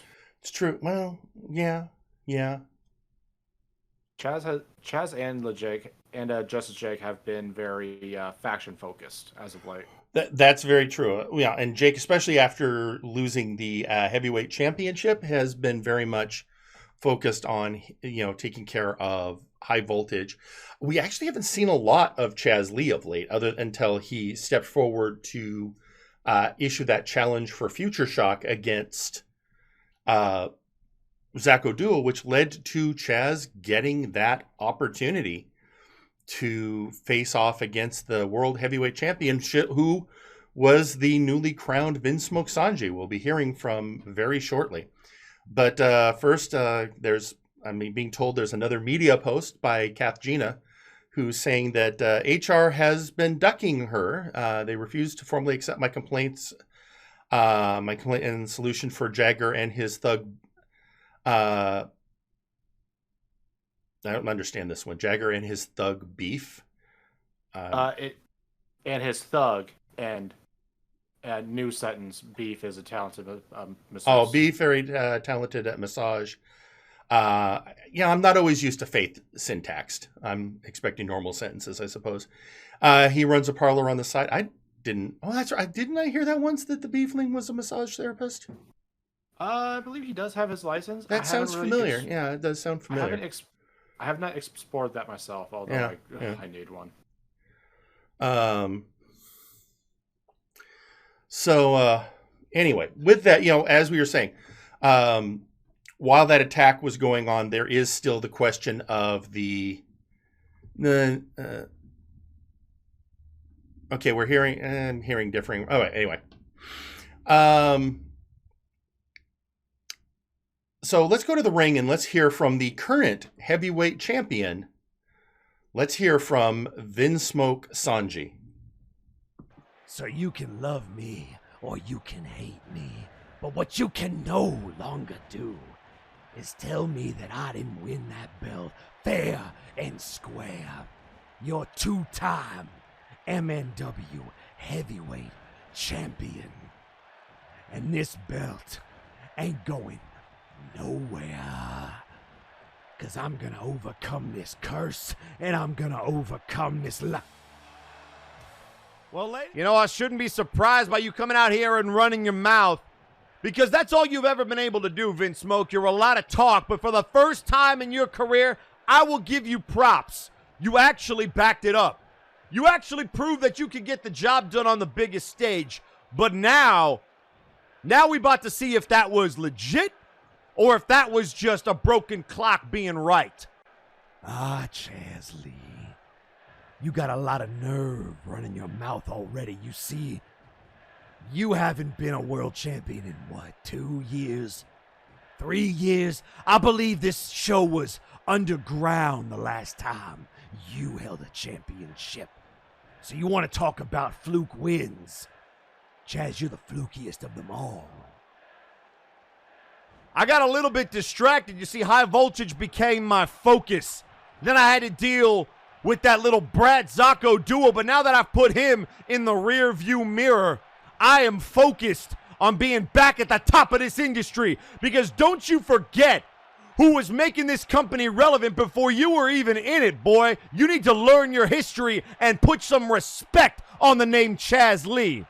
I don't have to do a damn thing.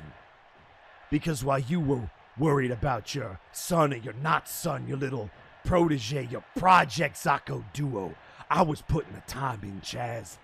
I've been busting my ass for years, and nobody was paying attention. But now they're gonna know my name. That's real cute, Vince Smoke, but how about we put that to the test? You say you want to be a fighting champion? You say that you want to prove it wasn't a fluke? Why wait till Multivania, Vince Smoke? Let's do it tonight. We both had matches at the pay-per-view. We're both tired. We're both beat up. But let's not wait. Let's see which one of us is the fluke champion. Oh, I like the fire, Chaz. You want to challenge Vince Smoke for this belt tonight? Let's see what these people think, since we got fans in the audience. What do you people think? You want to see a title fight? You want to see Chaz Lee versus Vince Smoke for all the gold? Listen to them, Vince Smoke. They want it. The whole multiverse wants it. All the people at home want it. They're sick and tired of waiting 3-4 weeks to get a title shot at Multivania. Why don't we see which one of us deserves to walk into that main event and defend that title and prove that we are the face of Warzone? The challenge is out there, Vince Smoke. The fans want it, but do you got the balls and another shot in that chamber? Oh, believe me, I got a smoking gun with your name on it, and I'm going to show the multiverse that you got as much of a glass jaw as your boy Burnout Vaughn. I'm putting all your heroes down, and there ain't no more goody two-shoes than you, Chaz. You're on! Tonight, in our main event, I put down the old dog for good. And there we have it. So challenge made. We don't have to wait till Multivania to see Vin Smoke Sanjay versus Chaz Lee. Nope, we're getting it right away. But before that, which at that point became the main event for the night, first it's a nothing like a little good old tag action. You know, we got to figure out who's going to be the contenders for Hell, Chained Hell at Multivania. And so there's a couple teams you can that are looking for their spot. And one of those teams,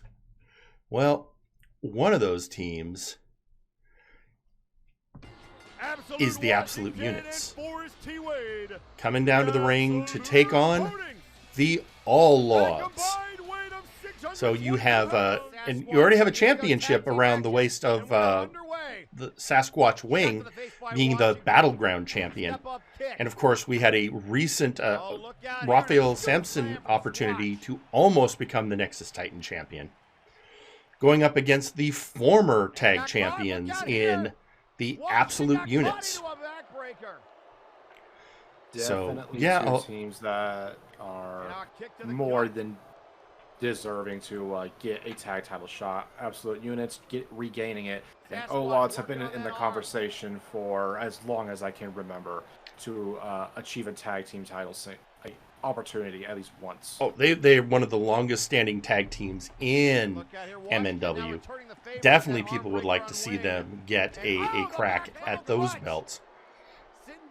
But in the meantime, first they have to prove themselves, and going through a team as powerful as the Absolute. A lot of times I see the Absolute Units. I see Forrest T. Wade in the ring. My thought is, who's going to take on the Fortress? Then you see him up against somebody like Raphael Sampson. And it's not a lot of It's not a lot of times you see the Fortress get thrown like that. No, well, it's not a lot of times you see him dwarfed by anyone. Ever since Forrest came to MNW, he has been an absolute force to be reckoned with. And it's seeing somebody just throw him across the ring. It's like, that shouldn't happen. But again, we're talking about, the All Lods. Oh, look out here! And the twisting razor's edge, and then that, getting him down in that final slam. And you think, probably if it hadn't been for quick thinking by Absolute Washington, the match probably would have been over. Oh my God, my Lord in heaven! The one thing you've got to remember, the All Lods are powerful. Besides being strong, the units are resilient. And here we go again. Oh, most definitely. You don't become the one of the top names in hair care without. Oh, and then that devastating double team move of the units. I've taken my fair share of body slams in my time. You do not want two men of that size landing on you at the same time. It's like, what, 900 pounds? I would have to go back to the beginning to see what, but damn near, there it is. The All Odds with a impressive victory. And with this close to Multivania, I mean, not seeing these two at Multivania would just seem strange. Yeah, most definitely, especially with Samson's pay-per-view attire. I love it. Oh yeah. Oh, and we're also getting some tweets on social media. First from R. Sawyer. If you listen to Chaz Lee in that conversation, you can hear a few tells that show his real loyalties. Yes, and we'll definitely be getting to that, Sawyer, in a little bit. And then, we're getting a social media tweet by Sasquatch Wing. This one's still not figure out how Washington keep going like that, but All Odds now one step closer to having 3 belts. I mean, fair enough. I see 2 belts. It makes you wonder if they're, with all of the wonderful side businesses that exist in MNW, if there's ever any trading, does Sasquatch Wing trade coffee for hair care product? I mean, Sasquatch would definitely probably take out a good chunk of Absolute Washington stock. I mean, it depends on, you got to wonder what his hair care regimen would be. I could see a definite conversation between the two on that subject. I mean, take it from me. I mean, you know me, I have to start every day with a cup of Scotch roast coffee. I'm not particularly a fan of coffee myself, but I hear it is delicious. It's really good. Although I've on recommendations, I've had to limit myself to 1 cup a day.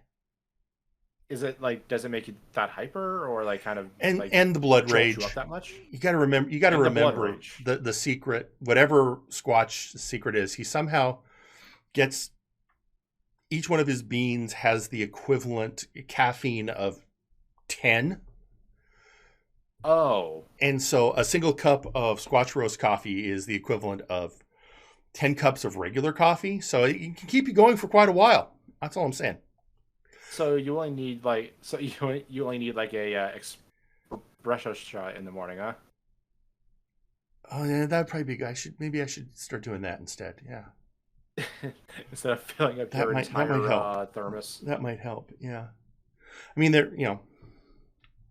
don't know. I'm getting used to it. I'm managing the blood rage a lot easier. Well, I assume it would definitely help out with your like a morning workout regimen.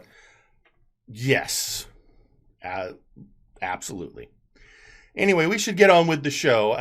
Okay, so after that match, so we've been talking about the issues between, what's going on with High Voltage, what's going on with the main event mechs, what's going on, and one person who's got a lot to say on that, well, that person would in fact be Zacho Duo.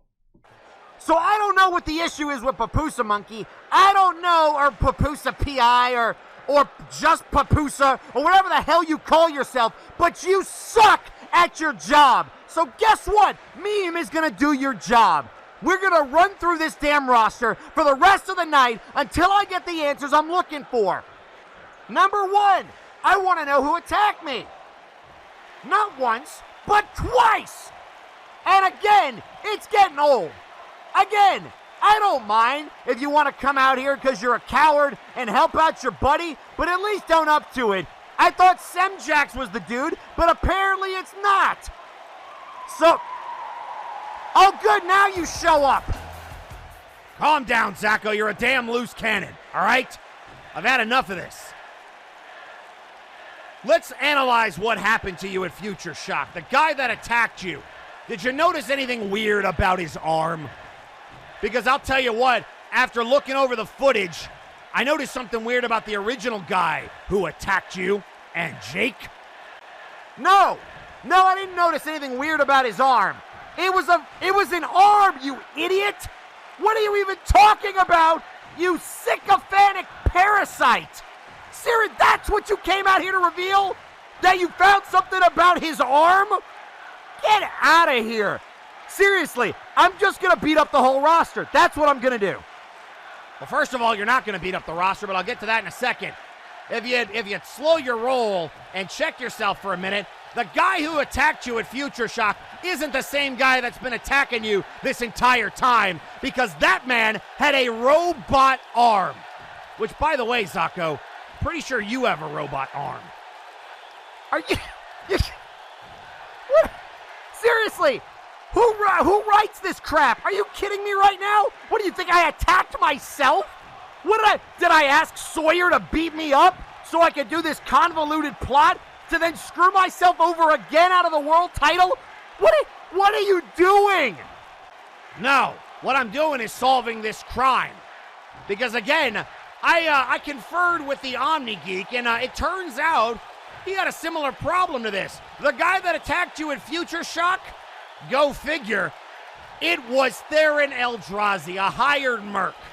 It was a red herring, Zacho, but it got you all riled up. Yeah, it got me riled up. So I'll tell you what, on my first run through of the roster, Theron will be at the top of the list, because I don't really give a damn anymore. I'm tired of you, I'm tired of this nonsense, and I'm tired of this third-grade story that apparently we're running. So I'm just going to do whatever I want to do, and you can kiss my shiny metal ass. Actually, as weird as that sounds, no, that's not what I'm going to do. And in fact, you and the rest of Meme have the night off. Because the brass has informed me that because you can't control yourself, you are being sent home. Vacate the building. And if you don't, there's probably going to be consequences. Zako, I don't like... Oh! Ah! Oh, and a low blow by Papusa! Ah, man. Just, you know. Like I said, in between the rings, it's all fair game. Yep. And also good to know Zako has his go-to. Yeah. So that's... Although, let's face it, that was Papusa taking a page out of Zako's book. Very true. Well, either way, it's time for the next match, and this, you know, there's been a lot of things that have happened. There's a lot of issues. There's a lot of emotions that can happen. You know, people get in factions together, and they can become really close. But then, depending on how people go, the pressures of wrestling can tear teams apart. And nowhere have we seen that more prominently than with Omega Club.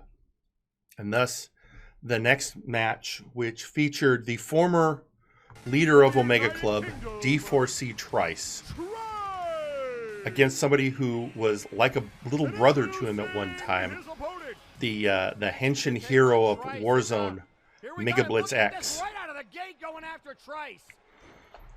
And, you know, Ryder X wasting no time going after the gladiatorial enthusiast that is D4C Trice. Trice, of course, being bracketed by his fellow Legion members Kane and Louis McDonald, and Mega Blitz being bracketed by Whitney Lee and Kelly. And it's just, yeah, it's just one of those, you know, these two used to be so close, and now it's like, from what I heard, it's like Mega Blitz can't even recognize Trice anymore. Yeah, I mean, like, has this ever happened to you in like when you were on the rug? Like, has like anyone that you consider a close friend? Oh, sure. It's a tale as old as time. I mean, my former tag team partner, Apollo Storm, you know, we were great. We were really close. And then one day, you know, I won the IC belt, and Apollo wanted it, and yeah, it ended really poorly. Like, what do you do outside of plotting their demise? Like, how do you go forward with this? You come out, you lace up your boots, and you get the job done. That's what you do, and that's what Mega Blitz has got to be doing here. You know, if you look at the Henshin Hero's performance, he is not taking it easy on Trice even a little bit. He's there to win. Trice, for his part, yeah, you know, he's clearly gotten past whatever used to exist between them. I believe he got past that the moment he joined up with Legion. Well, I'd say even before that. I mean, even before Legion, there were signs that things were happening with Trice, and you know, he's the one that you know, first turned on other members of Omega Club. But one move from Ryder X, and there you go. Mega Blitz comes away with the win. How that feels, who can say? Like I said, there's still got to be emotion. There still has to be issues with former friendships. But in the end, it's got to be rough. So, yeah.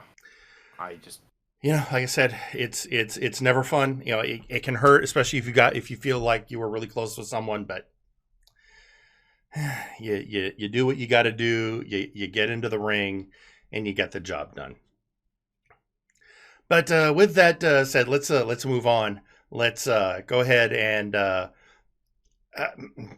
another match that's was getting set up. There's been a lot of questions around a lot of the belts. Yeah, a lot changed at Future Shock, including a new Warpgate hardcore champion in Gorm. And interestingly, the next person came out had a message for the Goliath of the Conquest bloodline. Let's go to the ring and hear from McMorgan. And it got me thinking to myself, Gorm is now a multi-time Warpgate hardcore champion. And I can't exactly say that I'm proud or happy with the way that match went down. A little bit, what's the word I'm looking for? Dirty. So I have a proposition if you'll hear me out, big guy. Since people want to throw out title matches, how about tonight you show me that you can win without any of your boys getting involved? And since Ginger Boy just seems to want to show up randomly, how about Gingy, you let a real fighter take this one, and I'll show you how to win a hardcore match without people getting involved on your behalf. That's assuming, Gorm, that you're done with your whole hitting people in the balls trick and have actually found a set of your own to come out here and fight me. Because I have been overlooked. I have been stuffed in tag teams and I've been stuck in multi-man matches, but at Future Shock, I showed you that I can run through any boyo that you put in front of me, and tonight, I'm fixing to take out the most hardcore of hardcore champions, a man who's won that belt many times, but tonight, you accept my challenge, and I will take it from you. So there you have it. McMorgan calling out Gorm for the Warpgate Hardcore Championship. I mean, we're getting, I guess a lot of people are jockeying for position at Multivania. So yeah, and with how the UK Spitfires just all of a sudden ended, McMorgan has to feel like not only betrayed, but just has to feel horrible at this point. Horrible or just angry. I mean, those are the ways those emotions can go. Speaking of, though, the Conquest Bloodline, our next match sees Power Surge from Nakama Worldwide facing the one and only representing the Conquest Bloodline, Carnival. And here we go. You know, you look at this, and my first thought is, how do you, I've faced some strange guys in the ring over the years, but never somebody who was part Muppet. Like, we have a lot of oddities here in MNW. Eldritch Abominations, clowns even. Carnival is the one who weirds me out the most.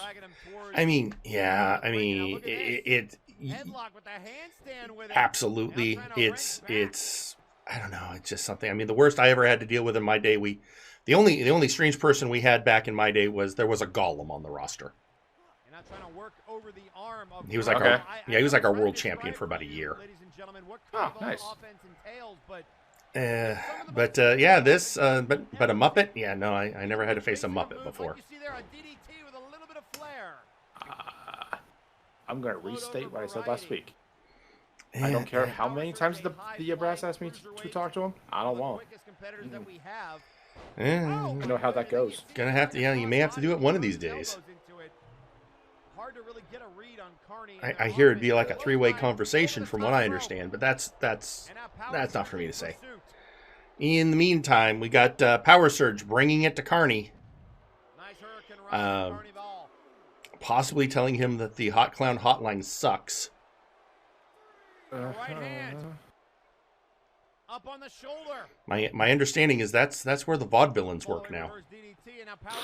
Yep, not just the vaudevillains, but yeah, I've heard. It still stings. But hey, in the meantime, let's focus on the action in the ring.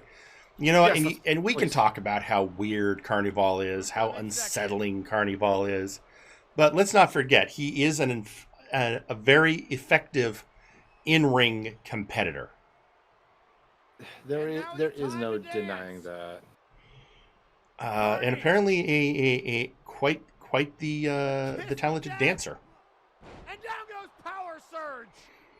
But ballroom, not he wouldn't get into a dance contest with the Funk. And Carney picks up the win. But he does manage to dance his way to victory over Power Surge. Yeah, even though I'm guessing the ref didn't see the leg caught on the rope. Apparently not. I mean, it's weird how that sometimes something as obvious as that gets missed. Yeah. Well, now the next thing. So we've been dealing with, there's now a match for the Warpgate Hardcore Championship. There's now a match for the World Championship. So the next person we need to hear from, well, it's the Big Oof champion, ladies and gentlemen. Another member of Nakama Worldwide, Bart Ender.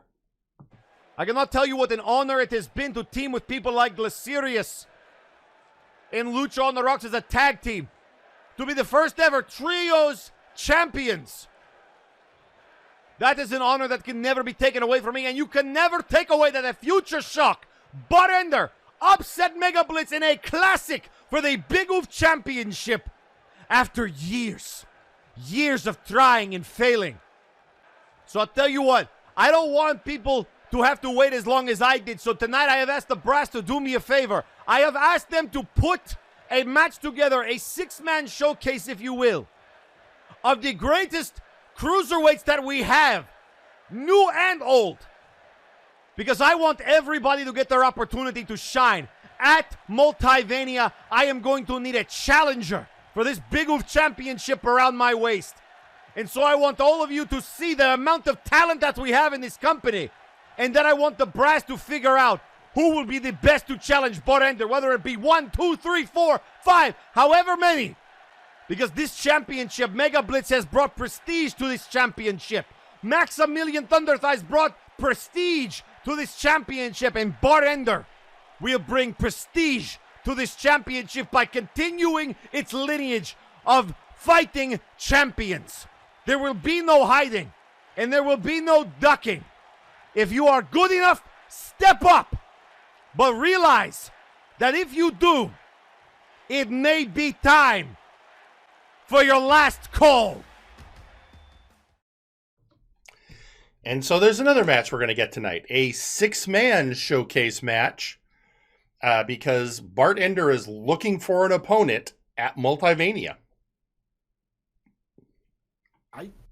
I do like how he actually is trying to help showcase some of the more acrobatic talent that we have here. Well, he holds true to the lucha tradition. So with that, it'll be good to see, and we'll see that match in a little bit.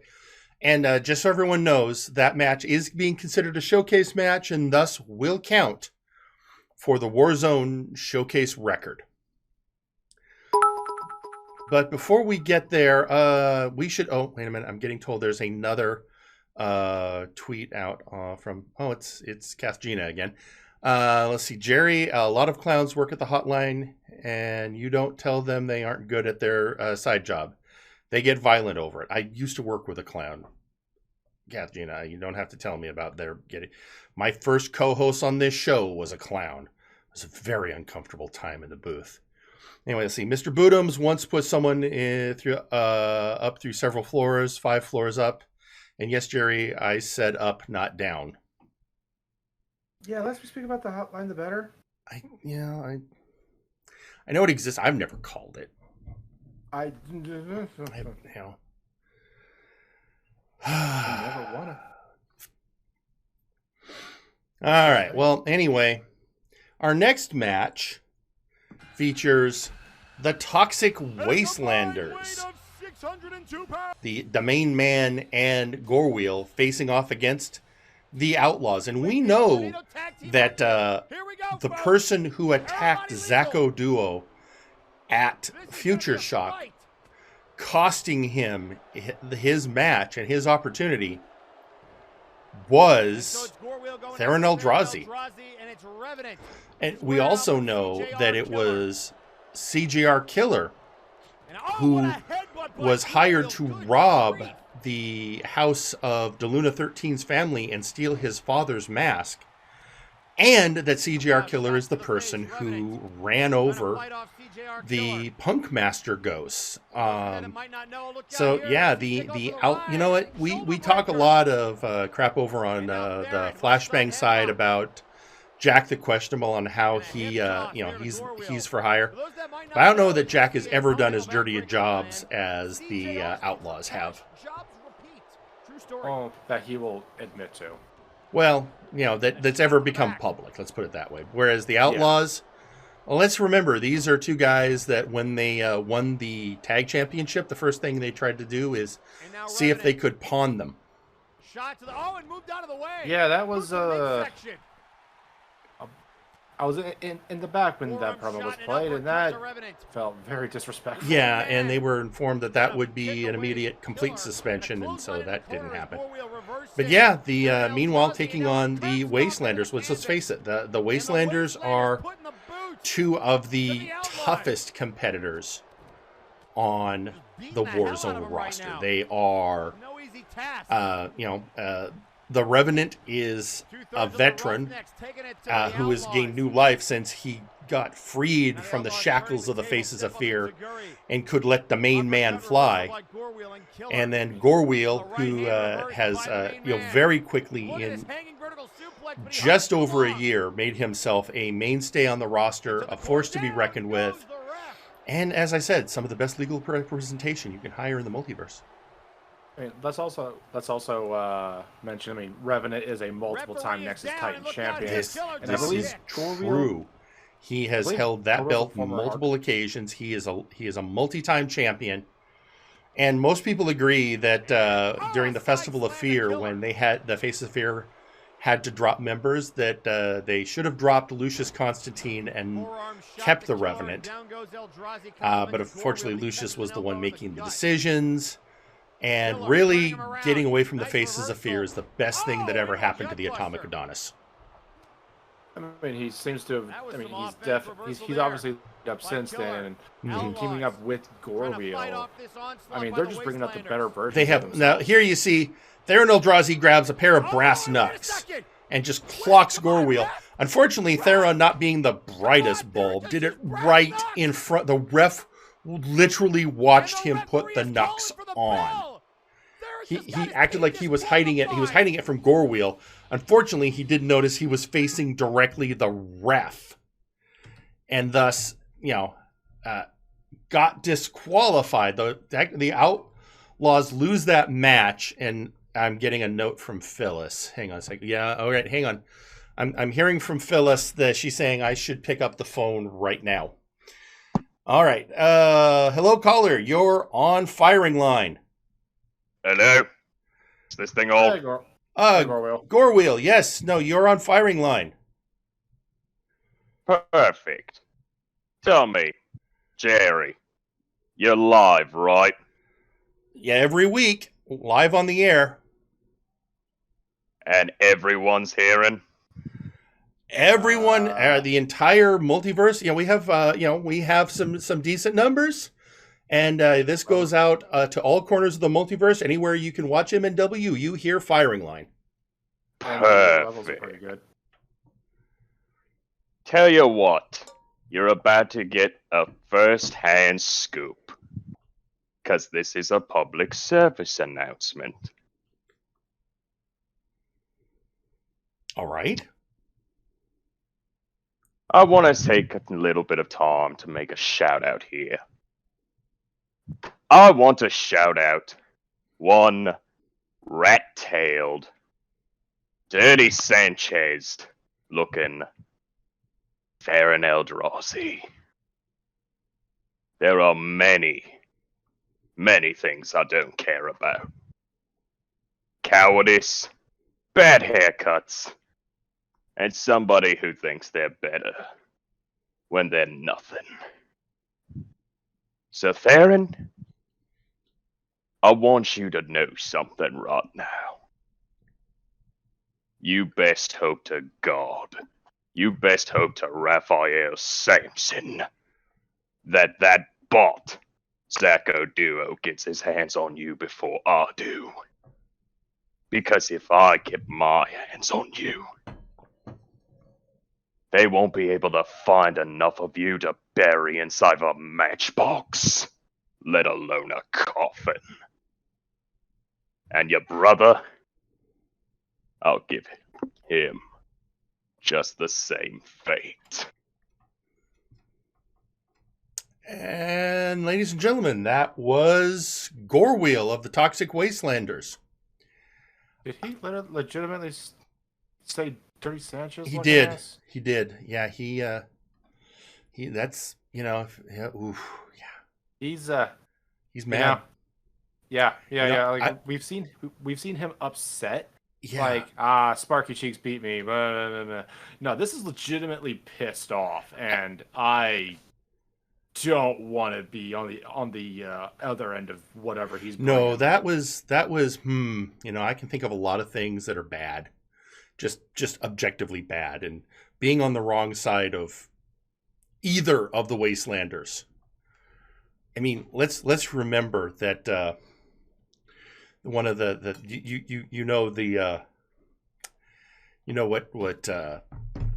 what he drives, right? Yeah. His parking spot's next to mine. Yeah, he's the meat wagon. Yeah. It's not often you see something with those kind of straps on the front. No. I could have saw a body on there. Yeah. It's we had to go to a court date once, and he was like, buckle in, and then several times during the drive he yelled out ramming speed. Oh, lovely. So surprisingly, we got to court in record time. So and the car and us, we were in one piece. Yeah, at least you got to the courthouse safely. It was fine. We got the filings done. Anyway, you know what? I would say if I'm the Outlaws at all right now, I'd be looking at international travel, maybe interdimensional travel. We have a lot of people here who can travel the multiverse. Yeah, I'm saying that maybe they should hitch a ride. They will find them. Oh, hang on, I've got somebody else on the call. Hang on, let me pick up the phone. Hello? Yes, hello, Firing Line. This is Mr. Lawson. Am I live on the air? Yes, sir, you are. Sorry, I couldn't help but overhear the rather disgruntled ramblings of Gorewheel, and I thought, since Firing Line has become so popular, I might as well make an announcement, assuming that's all right with you, Jerry. Yes, sir. Go right ahead. So, after last week, I mentioned that a lot of those tag matches were going to be watched very carefully by the brass, and I have a very important announcement. Seeing as how we have so many wonderful tag teams across both brands, and how both of our tag team champions have been dominant for numerous months on end, the Bone Warriors of which will be a year, 4th of July weekend, both shows' tag team titles will be defended in fatal 4-way tornado tag team matches. And Toxic Wastelanders, I know you're very upset at the Outlaws, but I have good news. By virtue of your win and the O-Lod's win last week, both of you have qualified for that fatal 4-way match, and the third team will qualify this Saturday. As for Flashbang, we'll see you all tomorrow.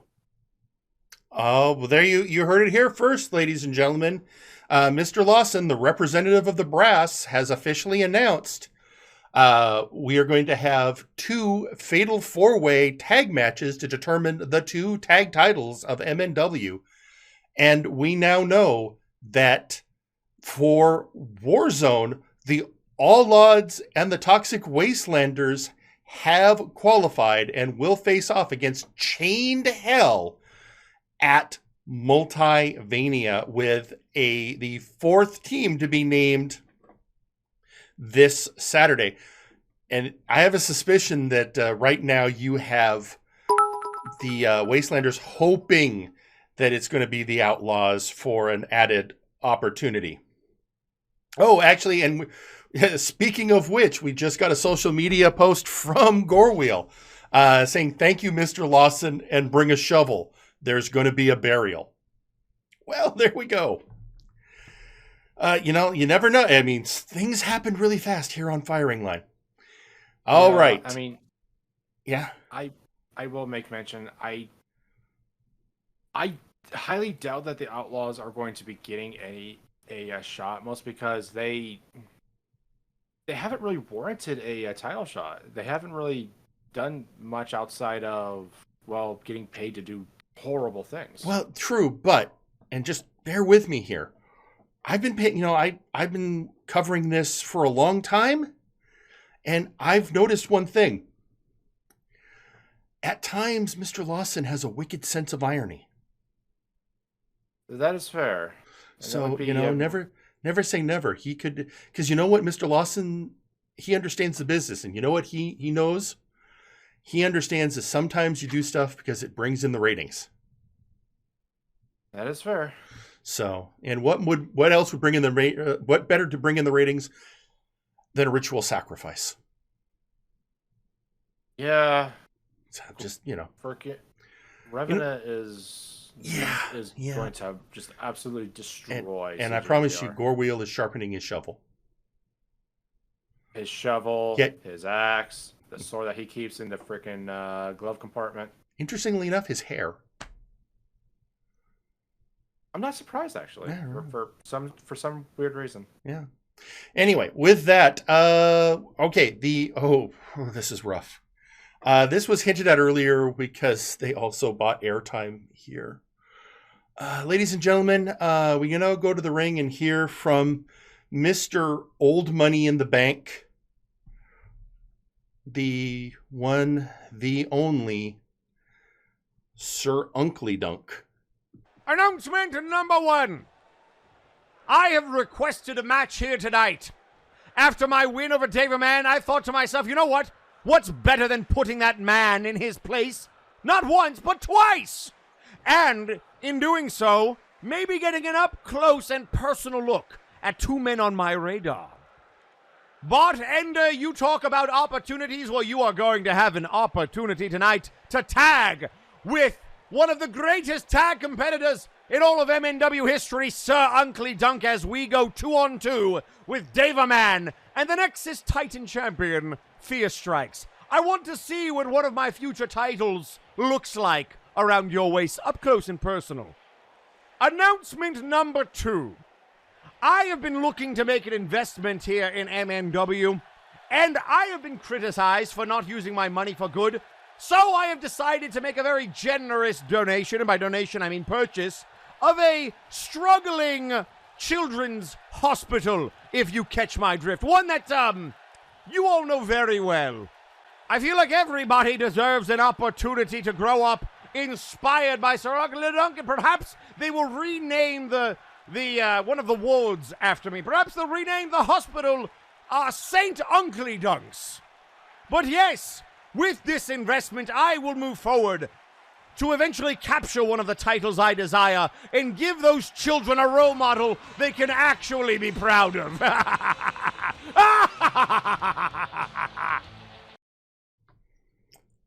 Yeah.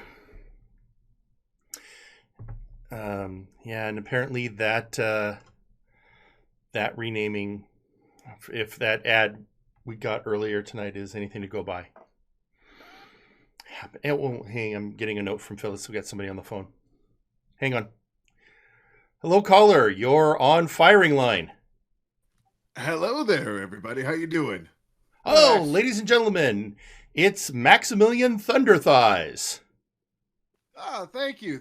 I wanted to come on here and maybe clarify some things of the recent words of Mr. Uncle Dunk. All right. Well, also Mr. Generickson, they are both correct. Mr. Uncle has invested a lot of money into the hospital, and without being too blunt, he usurped the general manager of the hospital and is now running the hospital efficiently. I see. And how are the kids reacting?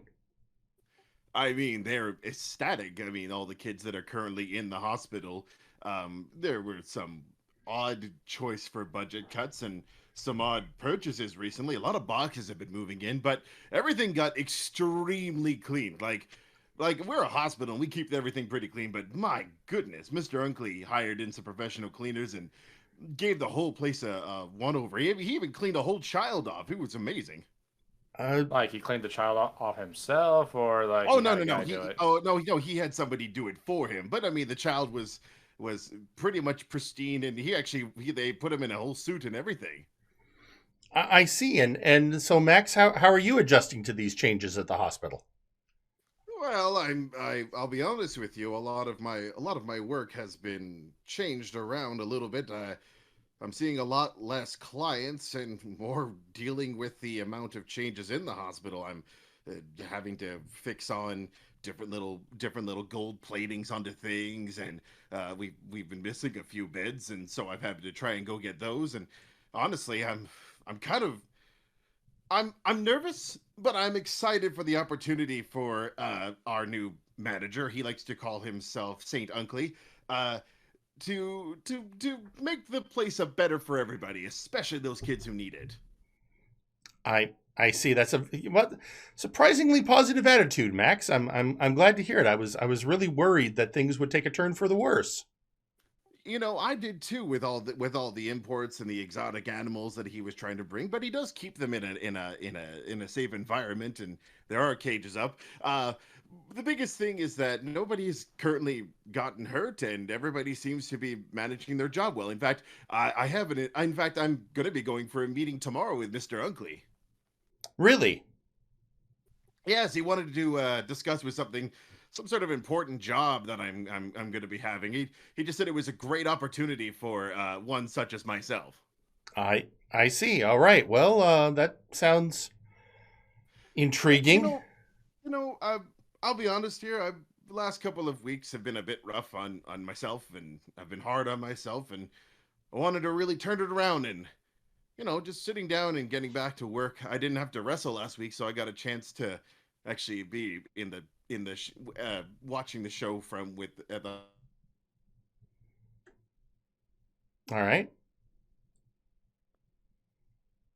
Well, Max, hopefully everything is going good for you, and nothing bad actually happens in this scenario. Of course, I'm looking forward to another hard work and then getting back on the mats, hopefully this upcoming week. All right. Well, who knows? Maybe you and Unga Bunga are going to have a shot at that fourth slot at the tag championships at Multivania. I'm certainly keeping my fingers crossed and possibly all of my toes crossed. Well, thank you, everybody, and have a good day. Thank you. All right, goodbye. Goodbye. I swear to God, if Unkley does anything to upset him, I'm going to be upset for him. I just, you kind of gotta wonder. I'm waiting at this point, and I hate that. Yeah. It's because my worst thing. I'm really afraid that Unkley is going to point out to Max that he's not actually a doctor. Okay, but that we can handle though. Can we? Yeah. Oh, I wish I admire your optimism, Joe. Meanwhile, on social media, from our Sawyer, Unkley may have gotten the hospital, but he failed to capitalize on the trademark for a Republic Happy Meal, something that Meme now has possession of. And then he just wrote ha ha ha ha ha ha ha ha ha a lot. No, I don't. Oh, wait, Joe. Joe, I have a concern. Well, we're coming. We've been riding the wave and trying to get past the faction wars. Oh. Now, are we about to head into the trademark wars? I mean, we've already had an inkling of that with Scott E. Stevens being upset that Pinnacle was used on a major TV show. That's true. That was cross-scope. Oh man, you know what? Yeah. We should get to the next match. Which, by the way, this is the match that was set up by the Big Oof champion Bart Ender, where it is a special 6-man showcase match to help him find a competitor for Multivania. And who are those 6 men? Well, first off, his former teammate in Lucha on the Rocks, Glycerius. Sparrow of the Sentinels. Rapture New Road. His former partner as Trios champions, Alpha Kong. The newcomer, Inicio Cervantes. And speaking of newcomers, it's Carcharodon. And here we go, folks. So, yeah, a lot of high flyers. I mean, a lot of strong lucha tradition in this match. And, you know, interestingly enough, his former partners in Lucha on the Rocks as the Trios champions, both Alpha Kong and Glycerius. So, some people with a lot of history with each other. And then, of course, having the ring veteran Rapture New Road, a former Big Oof champion in this match. And then Sparrow, one of the people who won one of the matches at the Grand Battle to enter into the Grand Battle tournament. But Sparrow being the first eliminated. And then, of course... Sorry, go ahead. Well, I was going to say, it's odd because like Sparrow's another, much like One Jobber, not One Jobber, One Chance, much like Juan, he's another one of those competitors that he has not yet had a Multivania match, but it's felt like he's been here forever. Well, again, he's one of the ones that debuted post-Multivania.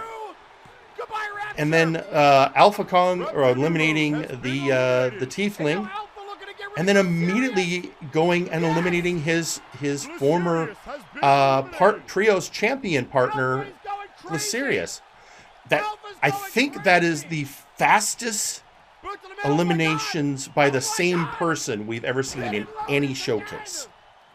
I mean, could you blame him? Alpha was just upset. He was pissed off that night. And then third in a row, Alpha Kong, in less than a minute, eliminated 3 competitors from this 6-man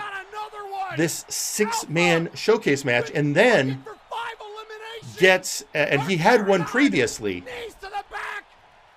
So let's point something out here. Most of the eliminations in this match were Alpha Kong. Yeah, all but like one, I believe. Yeah, all but one was from Alpha Kong. He ran through the competitors. Alpha Kong, Alpha Kong wants that belt. And so, yeah, decisive victory on the part of Alpha Kong, who also is now the 3rd person on record for Warzone as holding a showcase win. And frankly, is edging towards Henry Colt territory as far as eliminations. So, I just had a thought. All right. You think it's kind of funny that Alpha, in the previous week, unfortunately lost in a 3 versus 1 scenario, and then the following week got 4 pinfalls in a multi-man match. 4 out of 5. Yeah, he definitely. I think it's fair to say a fire got lit. Oh, most definitely. He was on fire that night. And so we had earlier in the evening, we heard Uncle Dunk call out Fear Strikes and Daverman for a match, as he said, so he could see up close and personal one of his future belts. And so that match, the Terror Angel himself, Fear Strikes, the Nexus Titan champion, coming down to team with Daverman to face off against Mr. Old Money in the Bank, Uncle Dunk, and his partner, the Big Oof champion, Bart Ender. So 2 of the belts that Uncle could go after with his Money in the Bank.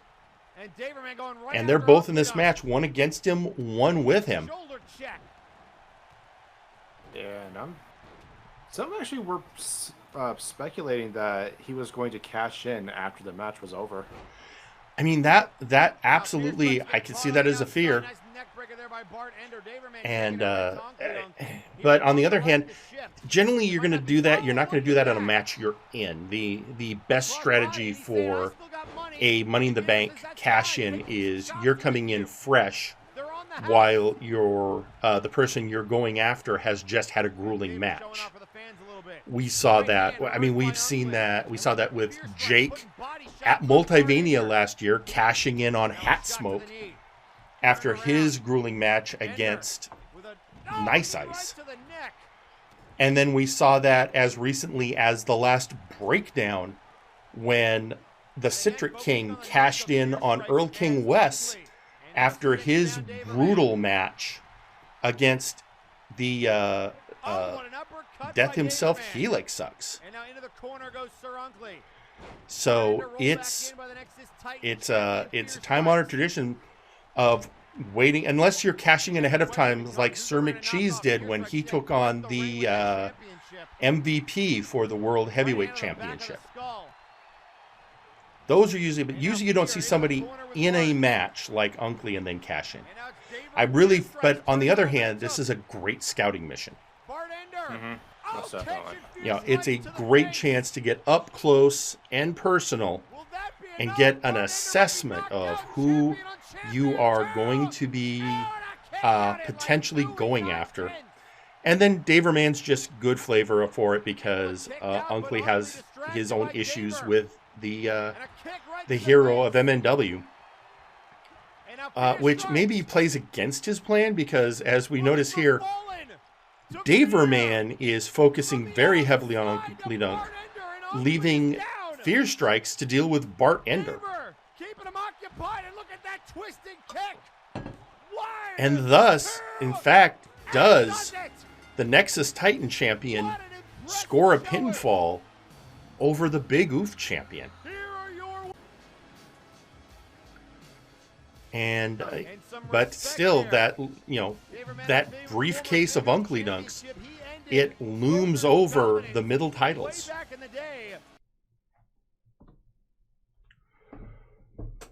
Well, Joe, we're coming into the home stretch. Only 2 matches to go, and both championship matches. Fair to say, whoever wins these matches are going into Multivania as a champion. And for people asking, yeah, Fear has the belt. Daver was the only person without a belt or briefcase in that last match. Daver was just there because he's involved in the scene. Much like a bat caver in the early 90s. Yep. Sorry, like I said, I spent many years in Seattle. Let's move on. That next match, and that was one that was called earlier in the evening when McMorgan challenged for the Warpgate Hardcore Championship against Gorm. And you know what? You got to give McMorgan credit. He is a tough man. He knows no fear, and he's going up against a Goliath. He's going up against a Goliath is kind of an understatement when you just have to emphasize, you have to add in who Gorm is, what he has done to get to this point, and especially with his resurgence post Flashbang. Gorm is not an easy tower to bring down. They call him the Unstoppable Gorm for a reason. Yeah, I mean, yeah, it is definitely. Once Gorm took that Warpgate Hardcore Championship off of Trashman Jones, it was like, okay, well, first off, Gorm is a multi-time Warpgate Hardcore champion, and he's just absolutely a monster. Oh, for sure. And here's the thing: if you notice carefully, I believe Gorm put on some knucks during that, which, unlike what happened earlier with the Outlaws and the Wastelanders in this match, perfectly legal. Mm-hmm. Chairs, knucks, and there he is. He's getting them on. But McMorgan had it scouted. Fool me once, shame on me. Well, you know, when you know that it's a possibility, you keep your eyes open for it more. Yeah, especially knowing your opponent's not going to get disqualified for pulling a move like that. Yeah, and when you've built your career on trying to be the toughest guy in the room, I mean, look who McMorgan feuded with to begin with, and he got Louis McDonald and got wrecked by him. I think he was in like the lactate tanks for like what, 2 months. It was a while. I mean, and that was shortly after his debut. It was a rough introduction to MNW. But him coming back though just showed how much grit and like just determination he had. Oh, I mean, yeah, no one's doubting that at all. You know, resilient, never backing down from a fight. On the other hand, it's Gorm. Yeah, and that's and with that, kind of proving the point, Gorm scores the victory against the Highlander, and it is at this point pretty much assured, unless something crazy happens very shortly, that Gorm is going to Multivania as the Warpgate Hardcore Champion. And who is going to face him? That's going to be the question. I have a suspicion we'll probably get answers to that this Saturday on Warzone. Someone has to be either brave or stupid enough to face Gorm and think, I can take the title off of you. Maybe both. Yeah. You know, maybe both. Well, it's time for the main event. It's time for Chaz Lee to get his opportunity, won at Future Shock, against Vinsmoke, the 2-time World Heavyweight Champion. And Vinsmoke wasting no time. Very unconventional beginning, getting up on the top rope and immediately doing, I would call that a modified drop kick on Chaz Lee. And this match, I mean, this match was absolutely insane. You know, at first you're thinking, okay, it's Vinsmoke, it's Chaz Lee. They're both veterans of MNW. They've been around forever. It's not the first time they've faced each other in the ring. And, you know, they have a, you know, it's interesting. They have a lot in common when you think about it. Both heads of factions, both had pretty much had gold on their minds like since the beginning. Sure. And both men have robotic right arms. Yeah, I believe Vin's was a prosthetic, whereas Chaz, that's something that he made himself for fights. Yeah, but still, I mean, it's a similarity they have. They both punch really hard. Not that, and I'm sure that's just pure coincidence. Yeah, 2 men in this match, both with robotic arms. I mean, they got robotic arms. Beowulf's got one. There's a lot of people on. Sure. I mean, Nice Ice. Why not? And you know, and as pointed out, with them sometimes. Yeah, any member of Main Event Mex has 2 robotic arms. It's robotic arms all over the place. Exactly. I could have swore I heard Nero go up to a doctor and say, "Just replace my limbs with robotic arms" at one point. Yeah, but I think in his case, the doctor said what we would give you wouldn't be any better than what you already have. Exactly. And then here, somebody we haven't seen in a hot minute, the storyteller, with a masked man who, thanks to Papusa Monkey, we know even though he's wearing a mask, it's Theron Eldrazi. My first thought is, I'm surprised Gorwheel didn't. He was probably still being checked out by backstage medical crew. But Zach O'Du decided, that's fine. I've got my own beef with this asshole. And goes to town on the Merc in the mask. And what is it with Mercs and masks lately? It adds an air of mystery, so the client thinks, ooh, fair this enough. Guy's tough. And while Zacho is taking care of Theron on the ring, the storyteller manages to distract Vinsmoke, allowing Chaz Lee an opening to hit him with a pile bunker, and win the World Heavyweight Championship, meaning that Vince Smoke's second title run was about as short as Burnout Vaughn's first one. But then, speaking of men with interesting arm wear, Justice Jake comes down to the ring. Fellow member of High Voltage with Chaz Lee, also former World Heavyweight Champion. And he comes to the ring, and he's coming to Chaz Lee and looking pretty angry. Wanting to know what's going on, and a heated exchange between the two old friends. Where'd the lights go? Oh my God! And then suddenly, Chaz Lee is nowhere to be seen, and Justice Jake is accosted by Dr. Grimm and Grizzly Adams of the Faces of Fear. Which shouldn't be a surprise due to the presence of the storyteller, but them coming to the ring going after Jake, and while he's trying to get answers from Chaz Lee. And at this point, the crowd is starting to turn. The confusion is turning to anger, is turning to concern, and then after they dump the hero for hire, the otaku hero outside the ring, Grimm and Grizzly stand in the ring and are joined in their victory celebration by Chaz Lee. And there you have it. And most people feel we have now solved the mystery of who attacked Zacho Duo. It was his own father. Kind of. Maybe, sorta. Yeah.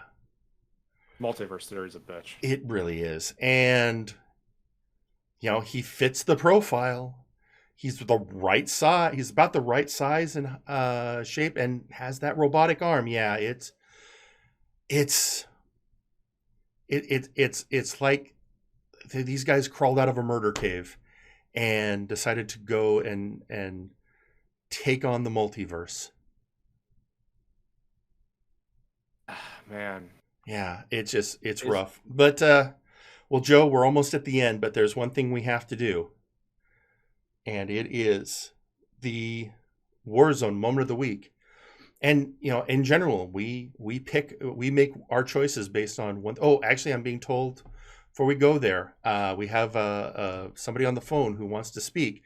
With all this speculation about what happened with Chaz Lee and what's going on with the Faces of Fear, people forget the person who really got screwed in that moment. And we have him on the phone.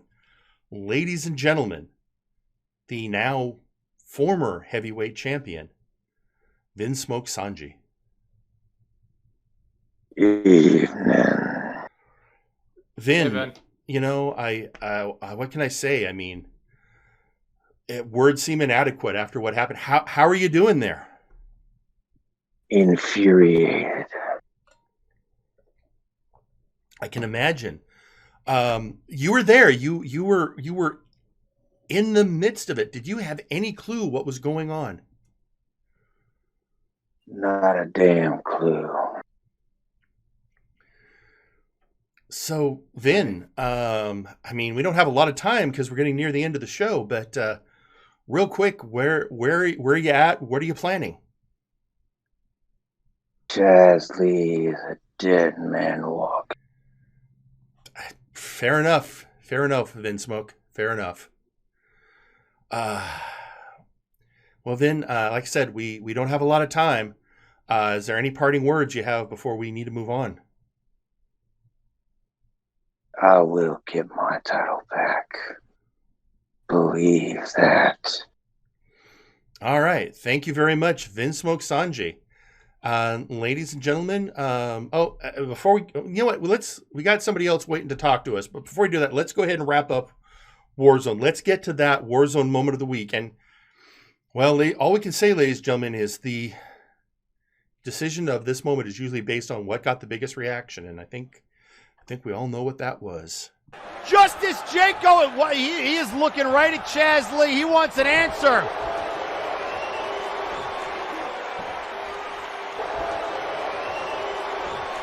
And it looks like Justice Jake asking, was it you? And Chaz saying, I'm no. Oh, what the hell? Where'd the lights go? Oh my God! It's the Faces of Fear. It's Dr. Grim and Grizzly Adams. It was a setup, son of a bitch! You son of a bitch! No! Grizzly Adams and Dr. Grimm! There's gotta be some other reason. It cannot be! It cannot! Please, no! This is just all Dr. Grimm, right? It was just the Faces of Fear. It was a fluke, right?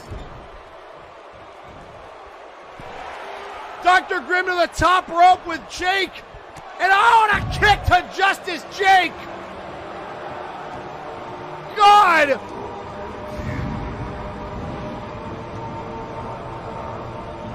You see Grizzly and Dr. Grimm. No, Chaz, no. No.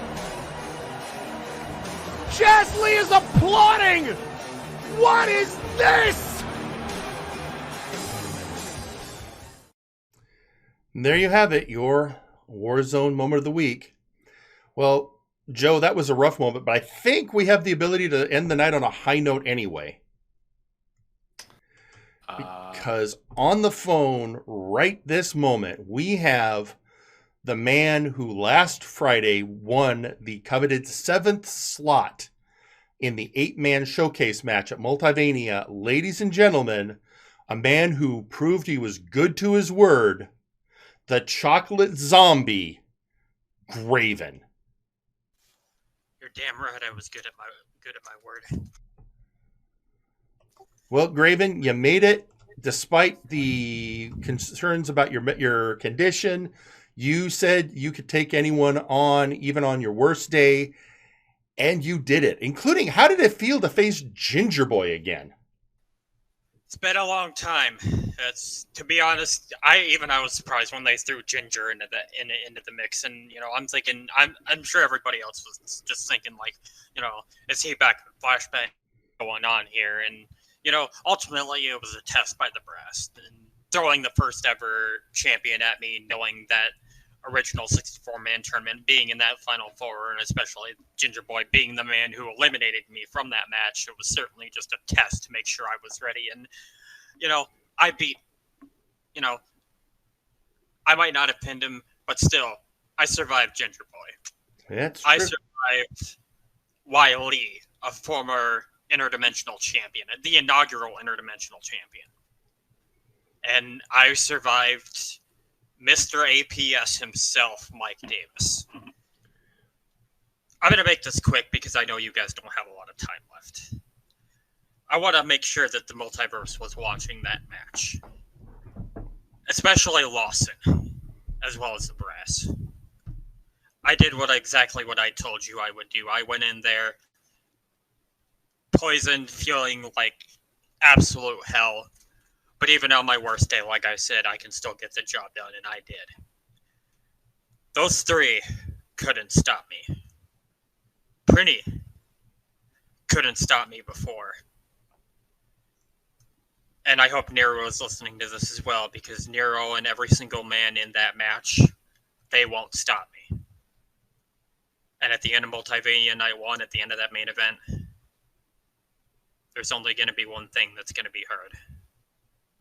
And new MNW World Heavyweight Champion, Graven.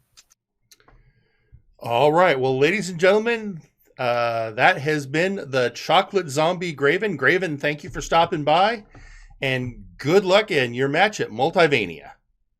Absolutely. Oh, by the way, one more thing. I'm working with some people to get a bit of a new outfit for Multivania, because the old one, it has its time and place, but I think I need a little bit of a new look. I look forward to seeing it there, Graven. Thank you very much. Absolutely. And ladies and gentlemen, with that, we are out of time. So for Joe Mojo, I'm Jerry Aldini. Good night. And we made it. Yay. We are now above game. Woohoo. Damn. I was trying to make a murder cave joke that entire time, and you just came right up and swept it from under me. I'm sorry, dude. It was just like, gotta say something. Gotta do something, man. We have to. I mean, it's just you have to say something with Chaz, Grim, and freaking Grizzly right there. I mean, all you need is Arkolf, and you got a full set. Yeah. So, yeah. For I'm sure most of the audience know that in real life, Shadow Dancer Bob, who's Dr. Grimm's player, Grizzly Adams, Chaz Lee, and Arkolf have a gaming group known as the Murder Cave, where they do a lot of co-op games together, much like Storyteller's Apprentice, Donkey Kong, Corporal Canada, and I have the Flag and Dragons. Only the Murder Cave is much more trying to kill each other. Yeah, they are a force of chaos. Yeah. Well, I don't know if you've ever seen, if you've ever tried playing a game with Corporal Canada. Anyway. I have not. I've mostly ruined his throat because I asked him to do Jagger for the call-out. Jagger, and yeah. So with that, we're only a couple weeks away from Multivania. Oh God. I don't know if he may have stopped by, or I don't know if Bosco is still around or not. Bosco. Yeah, he heard me the first time. If he's going to stop in, he'll stop in. But yeah, we've got Multivania is right around the corner. Now, if Bosco doesn't make it, I will say this, and this being, I believe the deadline has passed for getting new Multivania outfits. If you haven't already talked to him, yes, because it has. I mean, obviously that's going to be, he'll be the final arbiter, but Multivania has been being worked on already since last weekend. So what's going to happen? Going to happen. And, we obviously it's taking shape. One thing I have heard is that by this weekend, we should have a pretty clear idea of what the Multivania card is going to look like. I think in enough time for people to, start getting those last minute promos in, doing those final jockeyings for their positions and getting the hype up. If it's anything like last year, it's next Friday is probably going to be the go home for Flashbang. Well, I mean, that's one of the outstanding questions. I'm hoping we're going to get an answer soon, because it's the question: is there going to be a Flashbang on July 2nd or not? And the answer, my suspicion is probably not, but we're still waiting to hear. Me too. I mean, especially with Flashbangs is Multivania is going to be that Saturday. There's not going to be a Warzone that Saturday, right? Because of that. So, in the sake of fairness, may as well just make the go home. Well, I mean, we're just waiting on final word. Yeah, that's all. That's all. The only other things I can think of right now, obviously a lot going on. So tomorrow night, Flashbang, normal time, normal place, twitch.tv/Edward Bosco at 5 p.m. Pacific time. Warzone is also on Bosco's channel right now, between 1 and 2 p.m. Pacific time on Saturday. And I'm trying to think if there's anything else we need to cover.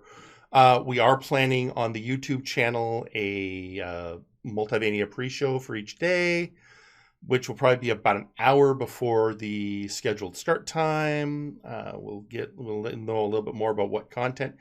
We'll let people know if you've got special, if you're on the Multivania card and you want to cut a promo for the preview special for before Multivania, go ahead and drop that into Firing Line submissions, and we'll try and get it on the show. Also, since we're going to be doing the show live, we will be using the MNW commentary booth under Firing Line, so we might bring some people on live. Keep that in mind. And some other, well, let's just call them special surprises that we are working on. Last thing, so the one thing, and I think there's still some confusions, and I know this for a fact, so I want to clear it up. Multivania is 2 days, 4 hours each day is the plan. It is not like last year. It is not a Warzone day and a Flashbang day. There will be Warzone and Flashbang matches both days. So I know a lot of people have been saying, "Oh, well, this event's going to be on day one." Don't assume that. It is going to be mixed, and my understanding is the main events are probably going to be Sunday. Again, I don't know for sure. Obviously, there'll have to be a main event on Saturday and a main event on Sunday. But yeah, it's going to be a mixed bag on each day. So, with that, I don't know if there's mention of something real quick. Sure. DMs are open. If anybody wants to be on the call out, please let me know. Do not be afraid.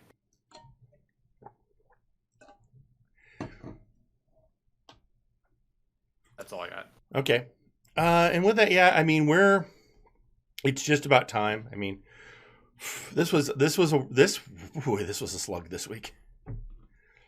There was a lot. Here's the interesting thing. The Flashbang show was actually a little on the shorter side.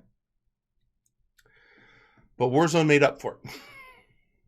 Yeah, I mean, also a lot did happen within the small time that Flashbang had. Oh yeah. Well, I mean, when you're in the lead up to something like Multivania, you got to start having big things happen on the shows. So yeah, both were big shows, and this is gonna be fun stuff getting up on. Anyway, so Joe, do you have anything you need to or want to shill? Not really, because I don't really do anything. Okay, fair enough. All right, so for my shilling, here at twitch.tv/Dr_Caliban. Oh, right. Do you want me to show that, Rosso? Because I got a couple. We got a couple minutes. I can probably grab it real quick and show it. Oh, okay. So Rosso did put something in. Go. So this is. Let me download this. It's a little sneak preview. Let's call it a sneak preview. It's a sneak preview. So since Bosco's been running the show for Warzone these last few weeks, there's Flashbang tends to start with an opening, and that opening has great clips from, well, let's be honest, it has great clips from the various wrestlers and matches of the Flashbang roster. Well, there was Bosco's been starting the show for Warzone with the same clip, and our friend R. Sawyer went, but what if?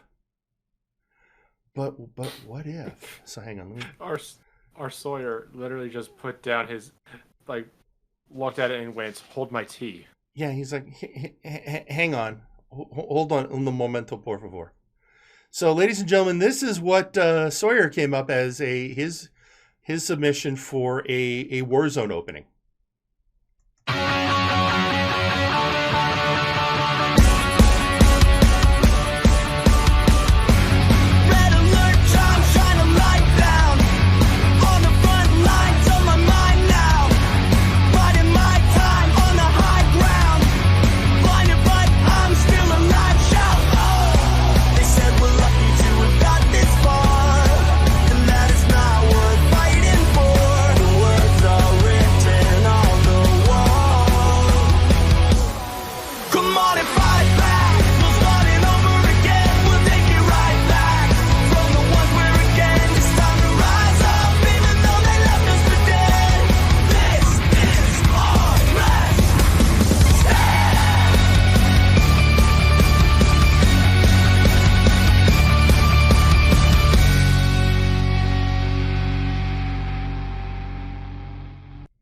So there you have it.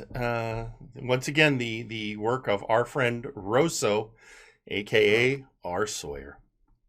Those edits were so good. Yeah. Oh my god. Oh yeah, It yeah. synced up so well. He's gotten really good at that. Ladies and gentlemen, thank you for watching the Multiverse Nexus Wrestling YouTube channel.